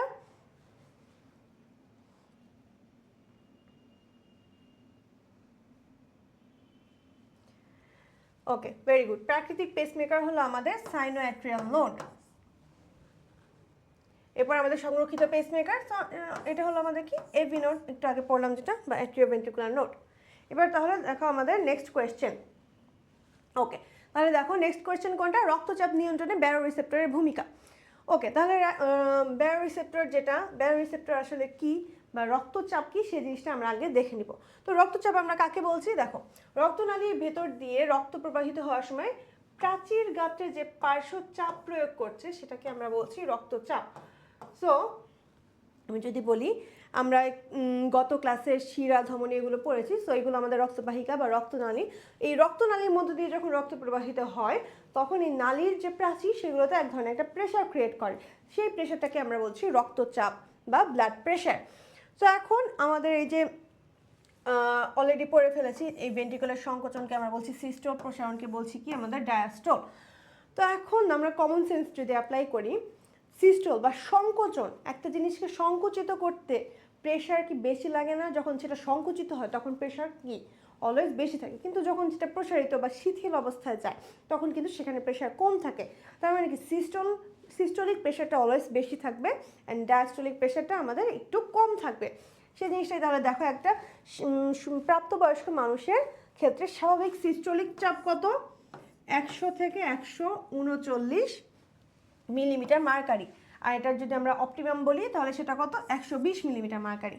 আর ডায়াস্টোলিক চাপেরটা কত, সেটা হলো আমাদের 60 থেকে 89 মিলিমিটার মার্কারি, আর অপটিমাম হলো 80 মিলিমিটার মার্কারি। যে জিনিসটাকে আমরা অনেকেই কিন্তু 120/80 যে বলি, এটা হলো আমাদের অপটিমাম। তবে স্বাভাবিকের ক্ষেত্রে আমরা কিছু প্লাস মাইনাস করেও সেটা আমরা স্বাভাবিকের কাতারে রাখি। যেমন সিস্টোলিকের ক্ষেত্রে 100 থেকে 139 পর্যন্ত এটা আমাদের স্বাভাবিক, এবং ডায়াস্টোলিকের ক্ষেত্রে আমরা 60 থেকে 89 পর্যন্ত স্বাভাবিক হিসেবে গণনা করব। ওকে, এরপর দেখো এখন তাহলে ওই যে উচ্চ রক্তচাপ কখন বলবো, যখন আমাদের এই সিস্টোলিক এবং ডায়াস্টোলিকের সীমাটা এই 139 এবং 89 এর বেশি চলে যাবে, অর্থাৎ 140/90 এটা যদি বলি সেটা আমাদের উচ্চ রক্তচাপ। ঠিক আছে, অ্যান্ড এরপরে যা আছে সেগুলো তো অবশ্যই আরও বেশি হবে। আর এই যে এই অংশটা, এটা হলো আমাদের অনেক ইম্পর্টেন্ট অ্যান্ড প্রিভিয়াস ইয়ারের কোয়েশ্চেন আসছিল। সেটা কি, রক্তচাপ মাপার যে যন্ত্রের নাম সেটা হলো আমাদের স্ফিগমোম্যানোমিটার। এটা আমাদের প্রিভিয়াস ইয়ারের কোয়েশ্চেন। ঠিক আছে, আমরা ব্লাড প্রেশার যে মেশিন দিয়ে মাপি সেটাকে বলছি আমরা স্ফিগমোম্যানোমিটার। এখন এই যে দেখো ব্যারো রিসেপ্টর জিনিসটা কি, রক্তবাহিকা প্রাচীরে কিছু সংবেদী স্নায়ু প্রান্ত বা সেন্সরি নার্ভ এন্ডিং থাকে। এই নার্ভ এন্ডিংগুলো কি হয়, আমাদের রক্তচাপ যদি বাড়ে অথবা কমে তখন সেখানে সাড়া প্রদান করে। অর্থাৎ এই নার্ভ এন্ডিংগুলোর মাধ্যমে কিন্তু আমাদের বডি বুঝতে পারে যে আমাদের ব্লাড প্রেশার বাড়ছে নাকি কমছে। তো যদি আমাদের ব্লাড প্রেশার বেড়ে যায় তখন এই নার্ভ এন্ডিংগুলো সেই উদ্দীপনা আমাদের বডিতে নিয়ে আসে, এবং তখন বডি সেই অনুযায়ী ব্লাড প্রেশার বাড়লে ব্লাড প্রেশারকে কমিয়ে সেটা একটা নর্মাল লেভেলে আনে, এবং যদি কখনো ব্লাড প্রেশার কমে যায় সেটাকে বাড়িয়ে সেটাকেও তখন নর্মাল লেভেলে আনে। অ্যান্ড এই নার্ভ এন্ডিংগুলোকে আমরা বলছি ব্যারো রিসেপ্টর। এই যে রক্তচাপ পরিবর্তনে বিশেষভাবে সাড়া দেয় এবং দেহে রক্তচাপের ভারসাম্য রক্ষা করে। আর এই সংবেদী স্নায়ু প্রান্ত অর্থাৎ এই নার্ভ এন্ডিংগুলোকে আমরা কি বলছি, ব্যারো রিসেপ্টর। ঠিক আছে, আর এই টোটাল যে প্রক্রিয়াটা সেটাকে আমরা কি বলবো, ব্যারো রিফ্লেক্স।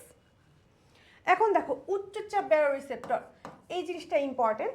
উচ্চচাপ আমাদের ব্যারো রিসেপ্টর দুই রকমের আছে, একটা উচ্চচাপ ব্যারো রিসেপ্টর আর একটা হলো আমাদের নিম্নচাপ ব্যারো রিসেপ্টর। এখন কোনটা কোন জায়গায় থাকে সেই জিনিসটা আমাদের ভালোভাবে পড়তে হবে, অ্যান্ড এগুলো আমাদের প্রিভিয়াস ইয়ারের কোয়েশ্চেনে আসছিল, তোমাদের নেক্সট পরীক্ষাগুলোর জন্য অনেক বেশি ইম্পর্টেন্ট।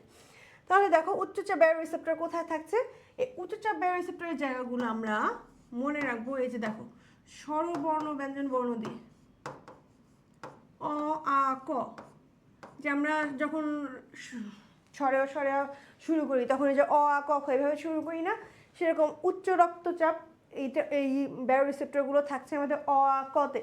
তো অ আ ক কি, এই যে দেখো অনুপ্রস্থ অ্যাওর্টিক আর্চ এবং ডান ও বাম অন্তস্থ ক্যারোটিড ধমনী ক্যারোটিড সাইনাস। ঠিক আছে, অ আ ক তাহলে ঠিক আছে, অনুপ্রস্থ অ্যাওর্টিক আর্চ আর ক্যারোটিড ধমনী ক্যারোটিড সাইনাস, এই জায়গাগুলোতে আমাদের উচ্চচাপ ব্যারো রিসেপ্টরগুলো থাকছে। অর্থাৎ আমাদের রক্তের চাপ যদি বেড়ে যায় তখন আমাদের এই উচ্চ চাপ ব্যারো রিসেপ্টরগুলো কাজ করে তখন আমাদের এই রক্তচাপ কমিয়ে সেটাকে একটা ভারসাম্যে নিয়ে আসে। ঠিক আছে, এরপর দেখো আমাদের নিম্নচাপ ব্যারো রিসেপ্টর যেটা, এইটা আরও বেশি ইম্পর্টেন্ট। এই নিম্নচাপ ব্যারো রিসেপ্টরগুলো কোথায় থাকে সেটা আমরা মনে রাখবো কীভাবে, ডানে সাপ, ডানে সাপ এটা দিয়ে আমরা মনে রাখবো নিম্নচাপ ব্যারো রিসেপ্টরের অবস্থানগুলো। সো এই নিম্নচাপ ব্যারো রিসেপ্টর ডানে সাপ মানে কি, দেখো ডানে বলতে কি বুঝিয়েছি আমরা, ডান অ্যাট্রিয়াম আর ভেন্ট্রিকলের প্রাচীর, এবং সাপ বলতে কি, দেখো সাথে হলো আছে আমাদের সিস্টেমিক শিরা এবং পতে আছে আমাদের পালমোনারি রক্তবাহিকা। ঠিক আছে, তাহলে আমাদের ডানের সাপ বলতে কি, আমাদের নিম্নচাপ ব্যারো রিসেপ্টরগুলো কোথায় থাকছে, ডান অ্যাট্রিয়াম ভেন্ট্রিকলের প্রাচীরে এবং বড় বড় সিস্টেমিক শিরা আর হলো আমাদের পালমোনারি রক্তবাহিকার মধ্যে এই নিম্নচাপ ব্যারো রিসেপ্টরগুলো থাকছে। তাহলে নিম্নচাপ ব্যারো রিসেপ্টর কখন কাজ করে, যখন আমাদের ব্লাড প্রেশার বা রক্তচাপ কমে যায় তখন সেটাকে বাড়ায়, আস্তে আস্তে সে বাড়িয়ে একটা ভারসাম্য নিয়ে আসে, সেগুলো আমাদের নিম্নচাপ ব্যারো রিসেপ্টর। দেখো এই যে এই দেখো রক্তের আয়তন যখন কমে যায়, রক্তের নর্মালি আমরা কি জানি আয়তন কমলে হলো চাপ বাড়ে, কিন্তু এই রক্তনালীর ক্ষেত্রে কিন্তু জিনিসটা এরকম না। রক্তের আয়তন কমে গেলে চাপ কমবে, আয়তন বেড়ে গেলে চাপ বাড়বে। তো এই যে দেখো আয়তন কমে গেলে রক্তচাপ কমে যায়, তখন কি হয়, আয়তন রিসেপ্টর মস্তিষ্কের যে হাইপোথ্যালামাস সেই জায়গায় বার্তা প্রেরণ করছে। তো হাইপোথ্যালামাস তখন কি করে, এই যে নিউরোহাইপোফাইসিসের মাধ্যমে অ্যান্টিডাইউরেটিক হরমোন অথবা যে ভেসোপ্রেসিন, অ্যান্টিডাইউরেটিক হরমোন আর ভেসোপ্রেসিন কিন্তু সেম। সো ভেসোপ্রেসিন, ভেসো মানে ভেসেল, প্রেসিন মানে প্রেস করা বা চাপ দেয়া, তার মানে কি আমাদের যখন এই রক্তনালীর মধ্যে আমি চাপ দিব তাহলে কি রক্তচাপ বেড়ে যাবে না, আমার কি হবে, কি হয়েছিল, চাপ কমে গেছিল। নিম্নচাপের ক্ষেত্রে কিন্তু আমাদের ভেসোপ্রেসিনটা কাজ করে, তার মানে কি রক্তচাপ বাড়ানোর জন্য এরা এভাবে কাজ করছে, ভেসেলগুলোকে প্রেশার ক্রিয়েট করে এই রক্তচাপ বাড়াচ্ছে। তো ভেসোপ্রেসিন ক্ষরণ তখন বেড়ে যায়, তখন এই যে দেখো আয়তন বৃদ্ধির মাধ্যমে রক্তচাপ বাড়ায়, এভাবে আমাদের রক্তচাপের কিন্তু ভারসাম্য রক্ষা হয়। দেখো এই নিম্নচাপ বেয়ার রিসেপ্টর যেটা, এটা কিন্তু আরও একটা নাম আছে, সেটা কি আমাদের আয়তন রিসেপ্টর। এটা কোথায় কোথায় কাজ করে, রক্ত সংবহন প্লাস রেচন দুই অঙ্গেই, দুই তন্ত্রেই কিন্তু কাজ করছে। মানে আমাদের এই উচ্চচাপ বেয়ার রিসেপ্টর যেটা, সেটা কিন্তু আমাদের রক্ত সংবহনে কাজ করছিল, কিন্তু এই নিম্নচাপ বা আয়তন রিসেপ্টর যেটা, এটা রক্ত সংবহন প্লাস রেচন দুই ক্ষেত্রে কিন্তু আমাদের কাজ করে। তাহলে আমাদের আরেকবার যদি বলি, উচ্চচাপ বেয়ার রিসেপ্টরগুলো কোথায় ছিল এবং নিম্নচাপ বেয়ার রিসেপ্টরগুলো কোথায় ছিল, অবস্থানগুলো আমাদের ভালোভাবে জানতে হবে। আর নিম্নচাপ বেয়ার রিসেপ্টরের ক্ষেত্রে আমাদের কোন হরমোন ক্ষরণ হচ্ছে, অ্যান্টিডাইউরেটিক হরমোন অথবা ভেসোপ্রেসিন। এটা কি করছে আমাদের নিম্ন রক্তচাপ থেকে উচ্চ রক্তচাপ বানিয়ে, উচ্চ রক্তচাপ বলতে এখানে ভারসাম্যে যাওয়া পর্যন্ত রক্তচাপ যতটুকু বাড়ানো দরকার সেটুকুকে বাড়িয়ে এটা একটা রক্তচাপের ভারসাম্য রক্ষা করে। এরপর দেখো আমাদের রক্ত সংবহন পদ্ধতি। আমাদের রক্ত সংবহন হলো বদ্ধ ধরনের, অর্থাৎ এগুলো আমাদের এই যে হৃৎপিণ্ড, ধমনী বা শিরা, রক্ত কিন্তু আমাদের দেহের বাইরে দিয়ে প্রবাহিত হচ্ছে না, বা আমাদের বডিতে যে কোনো নালী ছাড়া কিন্তু এর প্রবাহিত হয় না, যে কোনো একটা নালীর মধ্যে বা একটা এই অঙ্গ বা তন্ত্র এইসবের মাধ্যমে অলওয়েজ বদ্ধ থাকে এই রক্তগুলো, এজন্য এটাকে আমরা বলছি বদ্ধ সংবহন তন্ত্র। দেখো হৃৎপিণ্ড, ধমনী, শিরা, কৈশিক নালী এইগুলোর মাধ্যমে কিন্তু এই রক্তগুলো পরিবহন হয়, কখনো এরা উন্মুক্ত হয়ে পরিবহন হয় না। তো নর্মালি মানুষের মতো যেসব উন্নত প্রাণী আছে তাদের ক্ষেত্রে এইরকম বদ্ধ সংবহন তন্ত্র দেখা যায়। মানুষের ক্ষেত্রে কিন্তু আরেকটা আছে, সেটা হলো কি দ্বিচক্রীয় সংবহন, আমরা অলরেডি পড়ে আসছি। এখন দেখো চক্র ছিল দুইটা, একটা হলো ছিল সিস্টেমিক আর পালমোনারি, আর প্রক্রিয়া কয়টা আমাদের চারটা। কি কি, একটা আমাদের সিস্টেমিক, পালমোনারি এবং সাথে কি পোর্টাল এবং করোনারি, এই চারটা হলো আমাদের প্রক্রিয়া। তাহলে আমাদের রক্ত পরিবহনের ক্ষেত্রে বা রক্ত সংবহনের ক্ষেত্রে প্রক্রিয়া হলো আমাদের চারটা, কিন্তু সংবহনের চক্র কয়টা আমাদের দুইটা। ওকে, এই দুইটা যেন কখনো কনফিউজড না হও। তাহলে এখন দেখো আমরা হলো চার ধরনের যে প্রক্রিয়া সেটাতে চলে আসি। সিস্টেমিক সংবহন, সিস্টেমিক সংবহন বলতে আমরা অলরেডি জানি এখানে আমাদের হৃৎপিণ্ড থেকে সারা দেহে চলে যাবে, এজন্য এটা আমাদের সিস্টেমিক সংবহন। দেখো সিস্টেমিক ধমনী উদ্ভব হয় অ্যাওর্টাতে, আর অ্যাওর্টার উদ্ভব ঘটে কোথায়, বাম ভেন্ট্রিকল থেকে।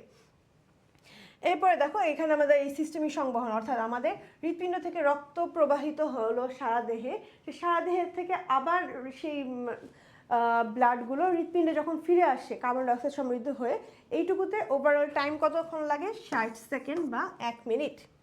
এটা দেখো বাম ভেন্ট্রিকল থেকে শুরু হয়েছে এটা, তারপরে যে অ্যাওর্টার মাধ্যমে টিস্যু অঙ্গতে যাচ্ছে, অর্থাৎ সারা দেহে যাচ্ছে, এরপর vena cava, superior and inferior vena কেভার মাধ্যমে ডান অ্যাট্রিয়ামে যায়, সেরপর ডান ভেন্ট্রিকলে গিয়ে আমাদের এই সিস্টেমিক সংবহন শেষ হয়।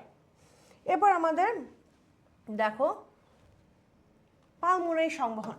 পালমোনারি সংবহন কি, আমাদের যে হৃৎপিণ্ড থেকে যখন আমাদের ফুসফুসে যায় রক্ত, এই জিনিসটাকে আমরা বলছি পালমোনারি সংবহন। দেখো যে ডান ভেন্ট্রিকল থেকে ফুসফুসে পৌঁছায় এবং ফুসফুস থেকে আবার ওই যে চারটা পালমোনারি শিরার মাধ্যমে বাম অ্যাট্রিয়ামে ফিরে আসে, সেটাকে বলছি আমরা ফুসফুসীয় সংবহন। দেখো পালমোনারি ধমনী উদ্ভব ঘটছে কোথায়, ডান ভেন্ট্রিকল থেকে, এটা কিন্তু আমাদের প্রিভিয়াস ইয়ারের কোয়েশ্চেন, তো এই জিনিসটা ভালোভাবে মাথায় রেখো। অ্যাওর্টার উৎপত্তি ঘটেছিল কোথায়, বাম ভেন্ট্রিকলে, আর পালমোনারি ধমনী উৎপত্তি ঘটলো কোথায়, এটা হলো আমাদের ডান ভেন্ট্রিকলে। ঠিক আছে, এই যে দেখো আমাদের পালমোনারি শিরার সংখ্যা কয়টা, এটা হলো আমাদের চারটা, মানে আমাদের ডান ফুসফুস থেকে দুইটা বের হয় এবং বাম ফুসফুস থেকে দুইটা বের হয়, দুই ফুসফুস থেকে টোটাল চারটা পালমোনারি শিরা আমরা পাচ্ছি, যেটা আমাদের লেফট অ্যাট্রিয়ামে ঢুকে। তাহলে এখানে দেখো পরিবহনের পথটা কি, ডান ভেন্ট্রিকল থেকে আমাদের পালমোনারি ধমনির মাধ্যমে যাচ্ছে ফুসফুসে, সেখান থেকে পালমোনারি শিরার মাধ্যমে বাম অ্যাট্রিয়ামে এবং এরপর বাম ভেন্ট্রিকলে গিয়ে সেটা আমাদের পালমোনারি সংবহন শেষ হয়। দেখো পালমোনারি ধমনী পালমোনারি শিরার পার্থক্য অলরেডি তোমরা গতকালই পড়ে ফেলেছ। এখন দেখো পোর্টাল সংবহন। পোর্ট, এই পোর্ট মানে কি? দেখো আমরা নর্মালি ধরো যে আমি টার্গেট নিয়েছি, আমি একটা জায়গা থেকে আরেকটা জায়গায় যাব, সো আমার গন্তব্যে পৌঁছানোর আগে আমি একটা জায়গায় ধরো থামলাম, সেই জায়গাটাকে বলবো আমরা পোর্ট। এরকম আমাদের ব্লাড ধর যে রক্ত থেকে দেহের বিভিন্ন জায়গায় যাওয়ার আগে একটা মাধ্যম হয়ে তারপর দেহের বিভিন্ন অংশে ছড়ায়, সেই মাধ্যমটাকে বা সেই জায়গাটাকে আমরা বলছি পোর্ট, অ্যান্ড এই সংবহনটাকে বলছি আমরা পোর্টাল সংবহন। দেখো আমাদের এক্ষেত্রে পোর্টাল সংবহনের ক্ষেত্রে দেখো দুই রকমের আছে পোর্টাল, একটা হেপাটিক যেটা হলো আমাদের যকৃৎ বা লিভারে হয়, আর একটা রেনাল যেটা হলো আমাদের কিডনি বা বৃক্কতে হয়। ঠিক আছে, এই দুই ধরনের পোর্টাল সংবহন নর্মালি দেখা যায় মেরুদণ্ডী প্রাণীতে, তবে মানুষের ক্ষেত্রে রেনাল পোর্টাল সংবহন এটা নাই, আমাদের ক্ষেত্রে আছে শুধুমাত্র হেপাটিক পোর্টাল তন্ত্র। তো এই যে এই হেপাটিক পোর্টাল সংবহন যেটা মানুষের আছে সেটাই আমরা পড়বো। তো কোন কোন জায়গা থেকে এই ক্ষেত্রে রক্ত যায়? দেখো পাকস্থলী, অগ্নাশয়, অন্ত্র আর প্লীহা থেকে রক্ত আমাদের হেপাটিক পোর্টাল শিরার মাধ্যমে যকৃতের দিকে দেখো প্রবাহিত হচ্ছে। এরপর সেই হেপাটিক পোর্টাল শিরার মাধ্যমে আমাদের এই হৃৎপিণ্ডে হলো যায়। অর্থাৎ দেখো এই যে আমাদের এই চারটা অঙ্গ থেকে রক্ত যাচ্ছে হেপাটিক পোর্টাল শিরায়, সেখান থেকে এই হেপাটিক অর্থাৎ মানে কি যকৃৎ হয়ে, সে যকৃতের মাধ্যমে যে যকৃতের মধ্য দিয়ে এই যে ইনফিরিয়র ভেনা কেভা হয়ে তারপর হলো আমাদের হৃৎপিণ্ডে পৌঁছাচ্ছে। এজন্য কিন্তু এটাকে আমরা বলছি পোর্টাল সংবহন। এই যে দেখো পাকস্থলী, প্লীহা, এই জিনিসগুলো এইখানের যে যে শিরাগুলো দেখো আমাদের এই হেপাটিক পোর্টাল শিরাতে মিলিত হচ্ছে। হেপাটিক পোর্টাল শিরা মিলিত হয়ে সেই হেপাটিক পোর্টাল শিরাটা ঢুকছে যকৃতে, যকৃত থেকে ইনফিরিয়র ভেনা কেভা হয়ে আমাদের চলে যাবে হার্টে, এই পাশে আমাদের হার্টে চলে যাবে। এই জিনিসটা দেখো তাহলে আমাদের পোর্টাল সংবহন শেষ, অ্যান্ড লাস্ট ওয়ান যেটা করোনারি সংবহন আমরা পড়েছিলাম যে হলো হৃৎপিণ্ড তো সব জায়গায় ব্লাড সাপ্লাই দিচ্ছে, কিন্তু তার নিজেরও তো একটা ব্লাডের দরকার। সো এই হৃৎপিণ্ডের নিজের মধ্যে যে ব্লাড সাপ্লাইটা হয় যে সংবহনের মাধ্যমে, সেটাকে আমরা বলছি করোনারি সংবহন। তো এই হৃৎপিণ্ডের যে হৃৎপেশিতে রক্ত সঞ্চালনকারী যে সংবহন, সেটাকে আমরা বলছি করোনারি সংবহন। এইটা কিভাবে হয়? দেখো করোনারি ধমনির মাধ্যমে কিন্তু এটা হয়, আমরা তখন পড়েছিলাম করোনারি ধমনি।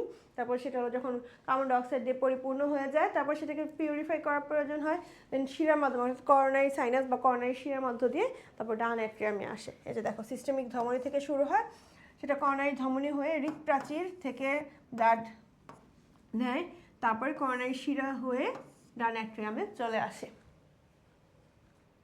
এবার সিস্টেম পালমোনারি সংবহনের পার্থক্য, এই জিনিসটা আমরা আজকে যদি ক্লাস করে থাকি এটা পারবো। দেখো তাহলে আমাদের এইটুকু কিন্তু মোটামুটি আমাদের হৃৎপিণ্ড রিলেটেড যা যা ছিল সেগুলো পড়া শেষ। এখন আমরা আমাদের প্র্যাকটিক্যাল লাইফ বা ক্লিনিক্যাল যে সাইট সেই জায়গার পড়াতে চলে যাচ্ছি। ঠিক আছে, এখন তাহলে দেখো আমাদের এখন এই পড়াগুলো আমাদের বাস্তব জীবনে কিন্তু অনেকটা কাজে লাগে। আমাদের ফ্যামিলিতে যারা আছে তাদেরকে তুমি চাইলে বিভিন্ন অ্যাডভাইস দিতে পারো এই নলেজগুলো থেকে। সো এই টপিকটার ক্ষেত্রে সবাই একটু আলাদাভাবে মনোযোগ দেই। অ্যান্ড এই ছকটা হলো আমাদের 100% ইম্পর্টেন্ট ছক। দেখো এর মধ্যে প্রথম যে চারটা রোগের কথা বলা আছে বা চারটা যে সমস্যা, এই চারটা কিন্তু আমাদের মাস্ট টু নো, অর্থাৎ এই চারটা থেকে আমাদের কোয়েশ্চেন আসছে এবং সামনেও আরও আসবে। তো কী কী দেখো, ফার্স্টেই দেখো আমাদের প্লিউরেসি। আমরা কি প্লিউরা কোনটাকে বলি? আমাদের ফুসফুসের যে আবরণী সেটাকে আমরা কি বলছি? প্লিউরা। সো ফুসফুসের আবরণীতে যখন আমাদের জীবাণু সংক্রমণ হয়, সেখানে জীবাণু সংক্রমণের মাধ্যমে যখন প্রদাহ বা ইনফেকশন সৃষ্টি হয়, সেটাকে আমরা কি বলছি? প্লিউরেসি। দেখো জীবাণু সংক্রমণে ফুসফুসের আবরণের যে প্রদাহ সেটাকে বলছি আমরা প্লিউরিসি বা প্লিউরিটিস। ঠিক আছে, এরপর দেখো আমাদের নিউমোনিয়া। নিউমোনিয়া কি? দেখো আমাদের ফুসফুসের যখন আবরণ ভেদ করে ফুসফুসের ভেতরে সেই জীবাণুটা সংক্রমণ করছে বা প্রদাহ সৃষ্টি করছে, তখন সেটাকে আমরা বলবো কি? নিউমোনিয়া। অর্থাৎ প্লিউরিসি ছিল ফুসফুসের আবরণে আর নিউমোনিয়া হলো কি ফুসফুসের ভেতরে হলো জীবাণু সংক্রমণ, ঠিক আছে, এটা হলো আমাদের তখন নিউমোনিয়া হয়ে যাচ্ছে। এরপর দেখো পালমোনারি এম্বোলিজম। তো পালমোনারি এম্বোলিজম জানার আগে আমাদের জানতে হবে এম্বোলিজম জিনিসটা কি। নর্মালি আমাদের দেহে যখন রক্ত প্রবাহিত হয় বিভিন্ন নালীর মধ্য দিয়ে, এখানে কিন্তু রক্ত জমাট বাঁধে না, কারণ হেপারিন থাকে। কিন্তু দেখা যায় কখনো কখনো যে দেখা যায় যখন পায়ের ওপর অনেকক্ষণ প্রেশার দিয়ে থাকি অথবা যখন শুয়ে থাকা হয় তখন কোমরের মধ্যে এই জায়গাগুলো শিরার মধ্যে দেখা যায় অনেক সময় বিভিন্ন ধরনের রক্ত জমাট বাঁধে। তো রক্ত জমাট বাঁধলে সেটাও কোনো সমস্যা না, সেই রক্ত জমাট বাঁধাকে আমরা কি বলছি, থ্রম্বাস। তো এই জমাট বাঁধা যে রক্ত ছোট ছোট সেগুলোকে আমরা বলছি থ্রম্বাস, ঠিক আছে, ওটা ওর মতো থাকছে, এগুলো নর্মালি কি করে কোনো ধরনের সমস্যা তৈরি করে না। কিন্তু যখন এই থ্রম্বাসগুলো অনেক বড় হয়ে যায় অথবা এরা যখন চলনশীল হয়, সেই চলনশীল যখন হয়ে যাচ্ছে তখনই আমরা কি বলছি, আমরা তাদেরকে বলছি এমবোলাস। মানে ছিল ফার্স্টে থ্রম্বাস, তারপর সেটা হয়ে গেল এমবোলাস, মানে এম্বোলিজম। এম্বোলিজম মানে হলো যেটা চলনশীল, তার মানে কি এই জমাট বাঁধা রক্ত যখন আমাদের এই পায়ে আমাদের যে শিরাগুলো আছে অথবা কোমরে অর্থাৎ নিম্নাঙ্গে যেই শিরাগুলো আছে এগুলোতে যে জমাট বাঁধা রক্ত যখন এই প্রবাহিত হওয়ার মাধ্যমে, এটা আমাদের কখনো ব্রেনে চলে যেতে পারে, হার্টে চলে যেতে পারে বা লাঙে চলে যেতে পারে, তখন সেইখানে যেই প্রবলেমগুলো ক্রিয়েট করে এটাই কিন্তু আমাদের তখন এই এমবোলাস বা এম্বোলিজম, ঠিক আছে। এখন যখন আমাদের ফুসফুসে চলে যাচ্ছে সেটাকে আমরা বলবো পালমোনারি এম্বোলিজম, মানে থ্রম্বাসটা চলনশীল হয়ে এম্বোলাস ফর্ম হচ্ছে, সেই এম্বোলাসটা যখন ফুসফুসে চলে যাচ্ছে এবং সমস্যা ক্রিয়েট করছে সেটাকে আমরা বলবো পালমোনারি এম্বোলিজম। দেখো শ্রোণীদেশ বা নিম্নাঙ্গের শিরা থেকে জমাট রক্ত ফুসফুসে প্রবেশ করছে, এটাকে আমরা কি বলবো, পালমোনারি এম্বোলিজম। এরপর দেখো কস্টোকন্ড্রাইটিস। কষ্ট আমরা কখন বলি, পরশুকার সাথে যেগুলো রিলেটেড তাদেরকে আমরা বলছি কষ্ট, এবং কন্ড্র কখন বলবো যখন সেটা আমাদের তরুণাস্থির সাথে রিলেটেড। আর আইটিস মানে কি, প্রদাহ। তাহলে দেখো পরশুকা এবং পরশুকার সম্মুখস্থ যে তরুণাস্থি তাদের সংযোগস্থলে প্রদাহ, এটাকে আমরা কি বলবো, কস্টোকন্ড্রাইটিস, ঠিক আছে, ক্লিয়ার। এরপর দেখো আমাদের আর কিছু আছে, দেখো পরশুকার ভাঙন, পেশি টান, স্নায়ুতে চাপ, পিত্ত পাথরি বা গলস্টোন এবং দুশ্চিন্তা আতঙ্কগ্রস্ত, এটা এইগুলো জাস্ট একটু একবার রিডিং দিলে হবে, কিন্তু মেইনলি ইম্পর্টেন্ট হলো প্রথম এই চারটা। এরপর দেখো আমাদের একটা কোয়েশ্চেন আছে, সুন্দর ছবি দিয়ে বলা আছে হার্টের উপরে অ্যাটাক নাকি হার্ট কর্তৃক অ্যাটাক। সো এই কনসেপ্টটা আমি সুন্দরভাবে তোমাদের ক্লিয়ার করে দিচ্ছি। তোমাদের বইয়ে কয়েকটা রোগের কথা বলা আছে, বুকে ব্যথা আছে, হার্ট অ্যাটাক বা মায়োকার্ডিয়াল ইনফার্কশনের কথা বলা আছে, এরপর হার্ট ফেলিয়ারের কথা বলা আছে। সো এই জিনিস কয়টা আমরা একবার পড়ে ফেলি। নর্মালি ধরো আমাদের যে রক্তবাহিকার মধ্য দিয়ে রক্ত প্রবাহিত হয় এভাবে, তো রক্ত প্রবাহিত হওয়ার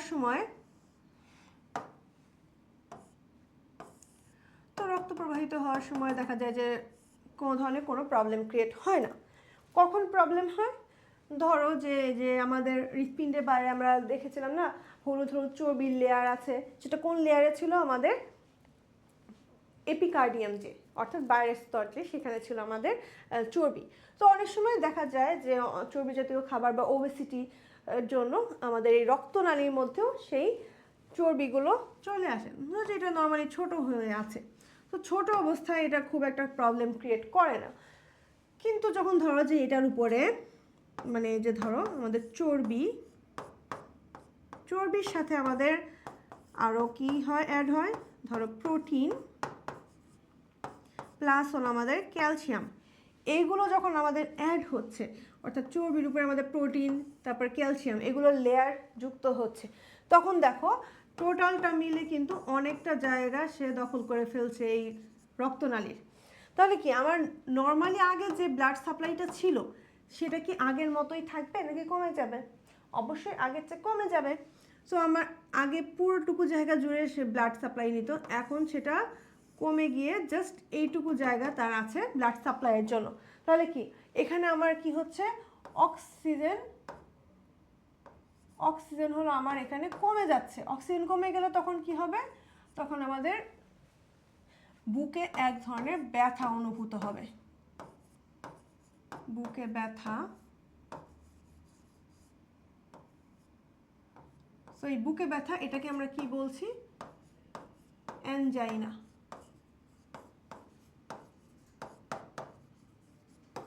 ওকে, তাহলে দেখো, তো আমাদের দেখো এই যে চর্বির উপর প্রোটিন প্লাস হলো ক্যালসিয়াম যুক্ত হয়ে যায় আমাদের রক্তনালীর সংকুচিত করে ফেলছে। রক্তনালী সংকুচিত হয়ে যাওয়ার জন্য আমাদের এই রক্ত প্রবাহতে সমস্যা সৃষ্টি করছে, অর্থাৎ অক্সিজেনের প্রবাহ কমে যাচ্ছে। অক্সিজেন প্রবাহ কমে যাওয়ার কারণে তখন বুকে এক ধরনের ব্যথা অনুভূত হয়। সেই ব্যথাটাকে আমরা কি বলছি? অ্যানজাইনা। এরপর দেখো, এখান থেকেও কিছু পরিমাণে ব্লাড প্রবাহিত হতে পারছে বা অক্সিজেন প্রবাহিত হতে পারছে, কিন্তু যদি এটা পুরোটা জুড়ে হয়ে যায়, মানে টোটাল রাস্তাটা যদি সে ব্লক করে ফেলে, তাহলে এই জায়গাটাতে কি রক্ত প্রবাহিত হতে পারবে? পারবে না। রক্ত প্রবাহিত না হতে পারলে কি অক্সিজেন প্রবাহিত হতে পারবে? তখন অক্সিজেনও প্রবাহিত হতে পারবে না, অর্থাৎ অক্সিজেন এখানে প্রবাহিতই হতে পারছে না। তখন কি হবে? যেসব জায়গায় অক্সিজেন প্রবাহিত হতে পারছে না, তখন হৃৎপেশি অক্সিজেন সাপ্লাই পাচ্ছে না, কিন্তু অক্সিজেন সাপ্লাই ছাড়া তো পেশি বাঁচতে পারে না। তখন যেই পেশিগুলোতে অক্সিজেন সাপ্লাই হ্যাম্পার্ড হচ্ছে বা বন্ধ হয়ে যাচ্ছে, সেক্ষেত্রে পেশিগুলো মারা যাচ্ছে। পেশি মারা যাচ্ছে। সেই পেশি যখন মারা যাচ্ছে সেটাকে আমরা কি বলবো? Heart attack.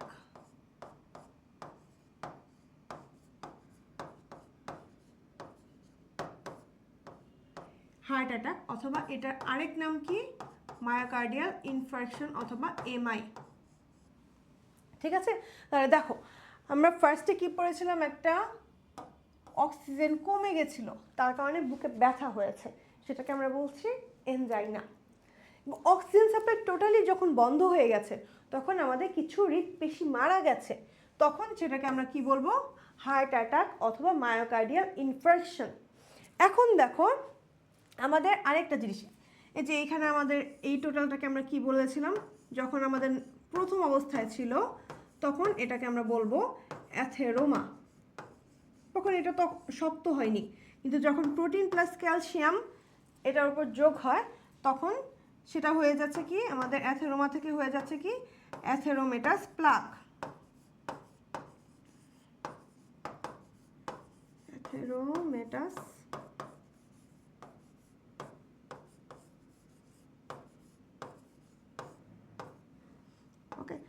তো আমাদের অ্যাথেরোমেটাস প্লাকে কনভার্টেড হয়ে গেছে যখন অ্যাথেরোমা। তো এই অ্যাথেরোমেটাস প্লাকটা কি করছে? রক্ত প্রবাহকে হ্যাম্পার্ড করছে, এই কারণে আমাদের দেখা গেল হার্ট অ্যাটাকও হয়ে গেছে। এখন দেখো কিছু কিছু জায়গায় যখন পেশি মারা যাচ্ছে, যে ধরলাম এটা হার্ট, তো এই হার্টের ধরলাম এই জায়গাটা পেশি আমাদের মরে গেছে, তো এই জায়গাটা পেশি যখন মরে গেছে, তো এরকম ধরো যে আরও কয়েকটা জায়গা পেশি মরে গেছে, তো নর্মালি হার্ট যেভাবে পাম্প করতো, যেভাবে সংকুচিত প্রসারিত হতে পারতো, সে আগের মতো কিন্তু সেরকম সংকুচিত প্রসারিত হতে পারছে না, অর্থাৎ তার কার্যক্ষমতা কিন্তু কমে যাচ্ছে। মানে ধর হার্ট যতগুলো জায়গায় সাপ্লাই দেওয়ার কথা ছিল ব্লাডকে, ততগুলো জায়গায় সে ঠিক মতো সাপ্লাই দিতে পারছে না। এই কারণে অন্যান্য যে অঙ্গগুলো সেগুলো তারা কাজ করতে পারছে না, অর্থাৎ ফেল করছে। হার্ট তার যতটুকু কাজ করার কথা সেই কাজটুকু করতে ব্যর্থ হচ্ছে বা ফেল করছে। অ্যান্ড তখন যে অবস্থার সৃষ্টি হচ্ছে সেটাকে আমরা কি বলবো? Heart failure.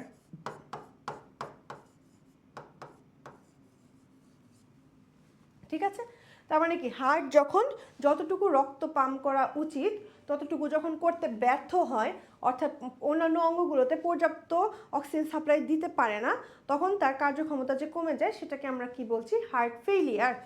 ওকে, এখন এইটুকুর মধ্যে আশা করি আমাদের কনসেপ্টটুকু ক্লিয়ার হয়েছে। এখন আমরা বই ধরে আগাবো। দেখো আমাদের কার্ডিওভাস্কুলার বিভিন্ন রোগের কথা বলেছি আমরা, এখানে তোমাদের বইয়ে বিভিন্ন ধরনের রোগের নাম বলা আছে। এর মধ্যে দেখো এই যে এনজাইনা, তারপর হার্ট অ্যাটাক এবং হার্ট ফেলিয়ার, এগুলো হলো আমাদের করোনারি ধমনির যে রোগ সেগুলো। তো এই যে করোনারি ধমনির রোগ সৃষ্টির প্রধান কারণ কি? ধমনির গহ্বর যে শুরু হয়ে যায়। ওই যে শুরু হয়ে গেল কীভাবে? আমরা পড়েছিলাম ওই যে ফার্স্টে অ্যাথেরোমা ছিল, তারপর সেটার এই চর্বির উপর প্রোটিন প্লাস ক্যালসিয়াম যোগ হয়ে কী হচ্ছিল? আমাদের অ্যাথেরোমেটাস প্লাক। তারপর সেটা আমাদের অক্সিজেন সাপ্লাই ফার্স্টে কমিয়ে দেয়, তারপর আস্তে আস্তে যখন বড় হয়ে একদম পুরোপুরি ব্লক করে ফেলে, তখন অক্সিজেন সাপ্লাই একদম টোটালি বন্ধ হয়ে যায়। এভাবে বুক ব্যথা থেকে বা অ্যানজাইনা থেকে তারপর হার্ট অ্যাটাক অথবা মায়োকার্ডিয়াল ইনফার্কশন, দেন আস্তে আস্তে সেটা হার্ট ফেলিয়ারের দিকে যায়। এই যে দেখো অ্যানজাইনা অথবা হৃদশুল, যে অ্যানজাইনা এটা হলো আমাদের ওই যে বুক ব্যথা, এটাকে বলছি আমরা অ্যানজাইনা বা অ্যানজাইনা পেক্টোরিস। অর্থাৎ এই অ্যানজাইনাকে আমরা কি বলছি, হার্ট অ্যাটাকের পূর্বাবস্থা।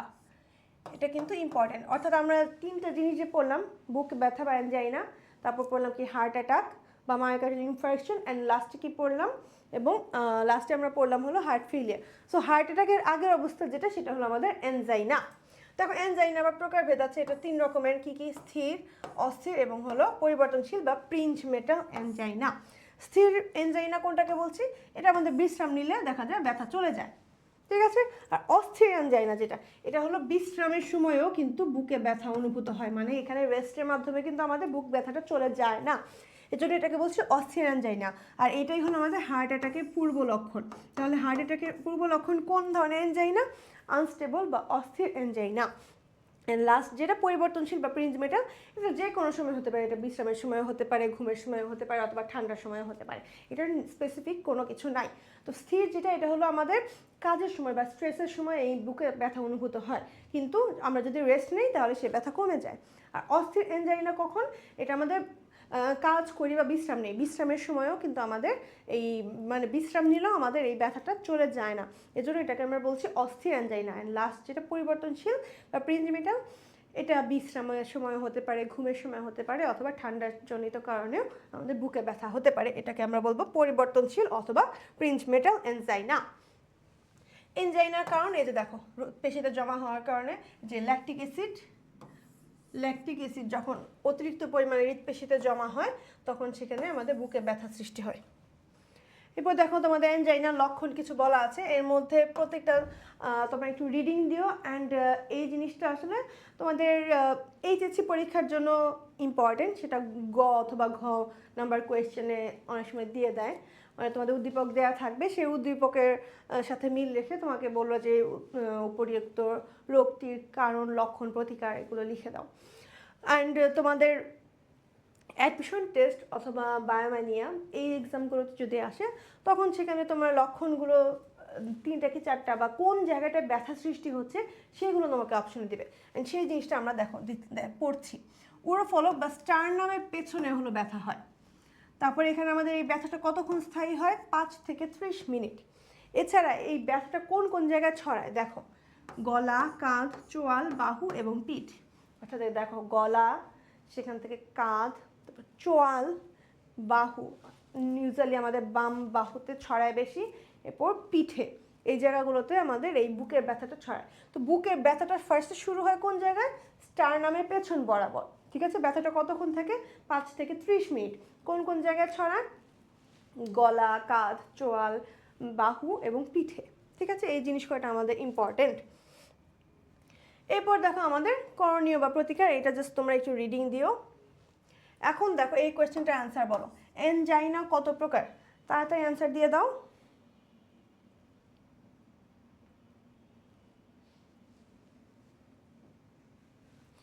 দেখো এনজাইনা কত প্রকার? ফার্স্ট অ্যান্সার দাও।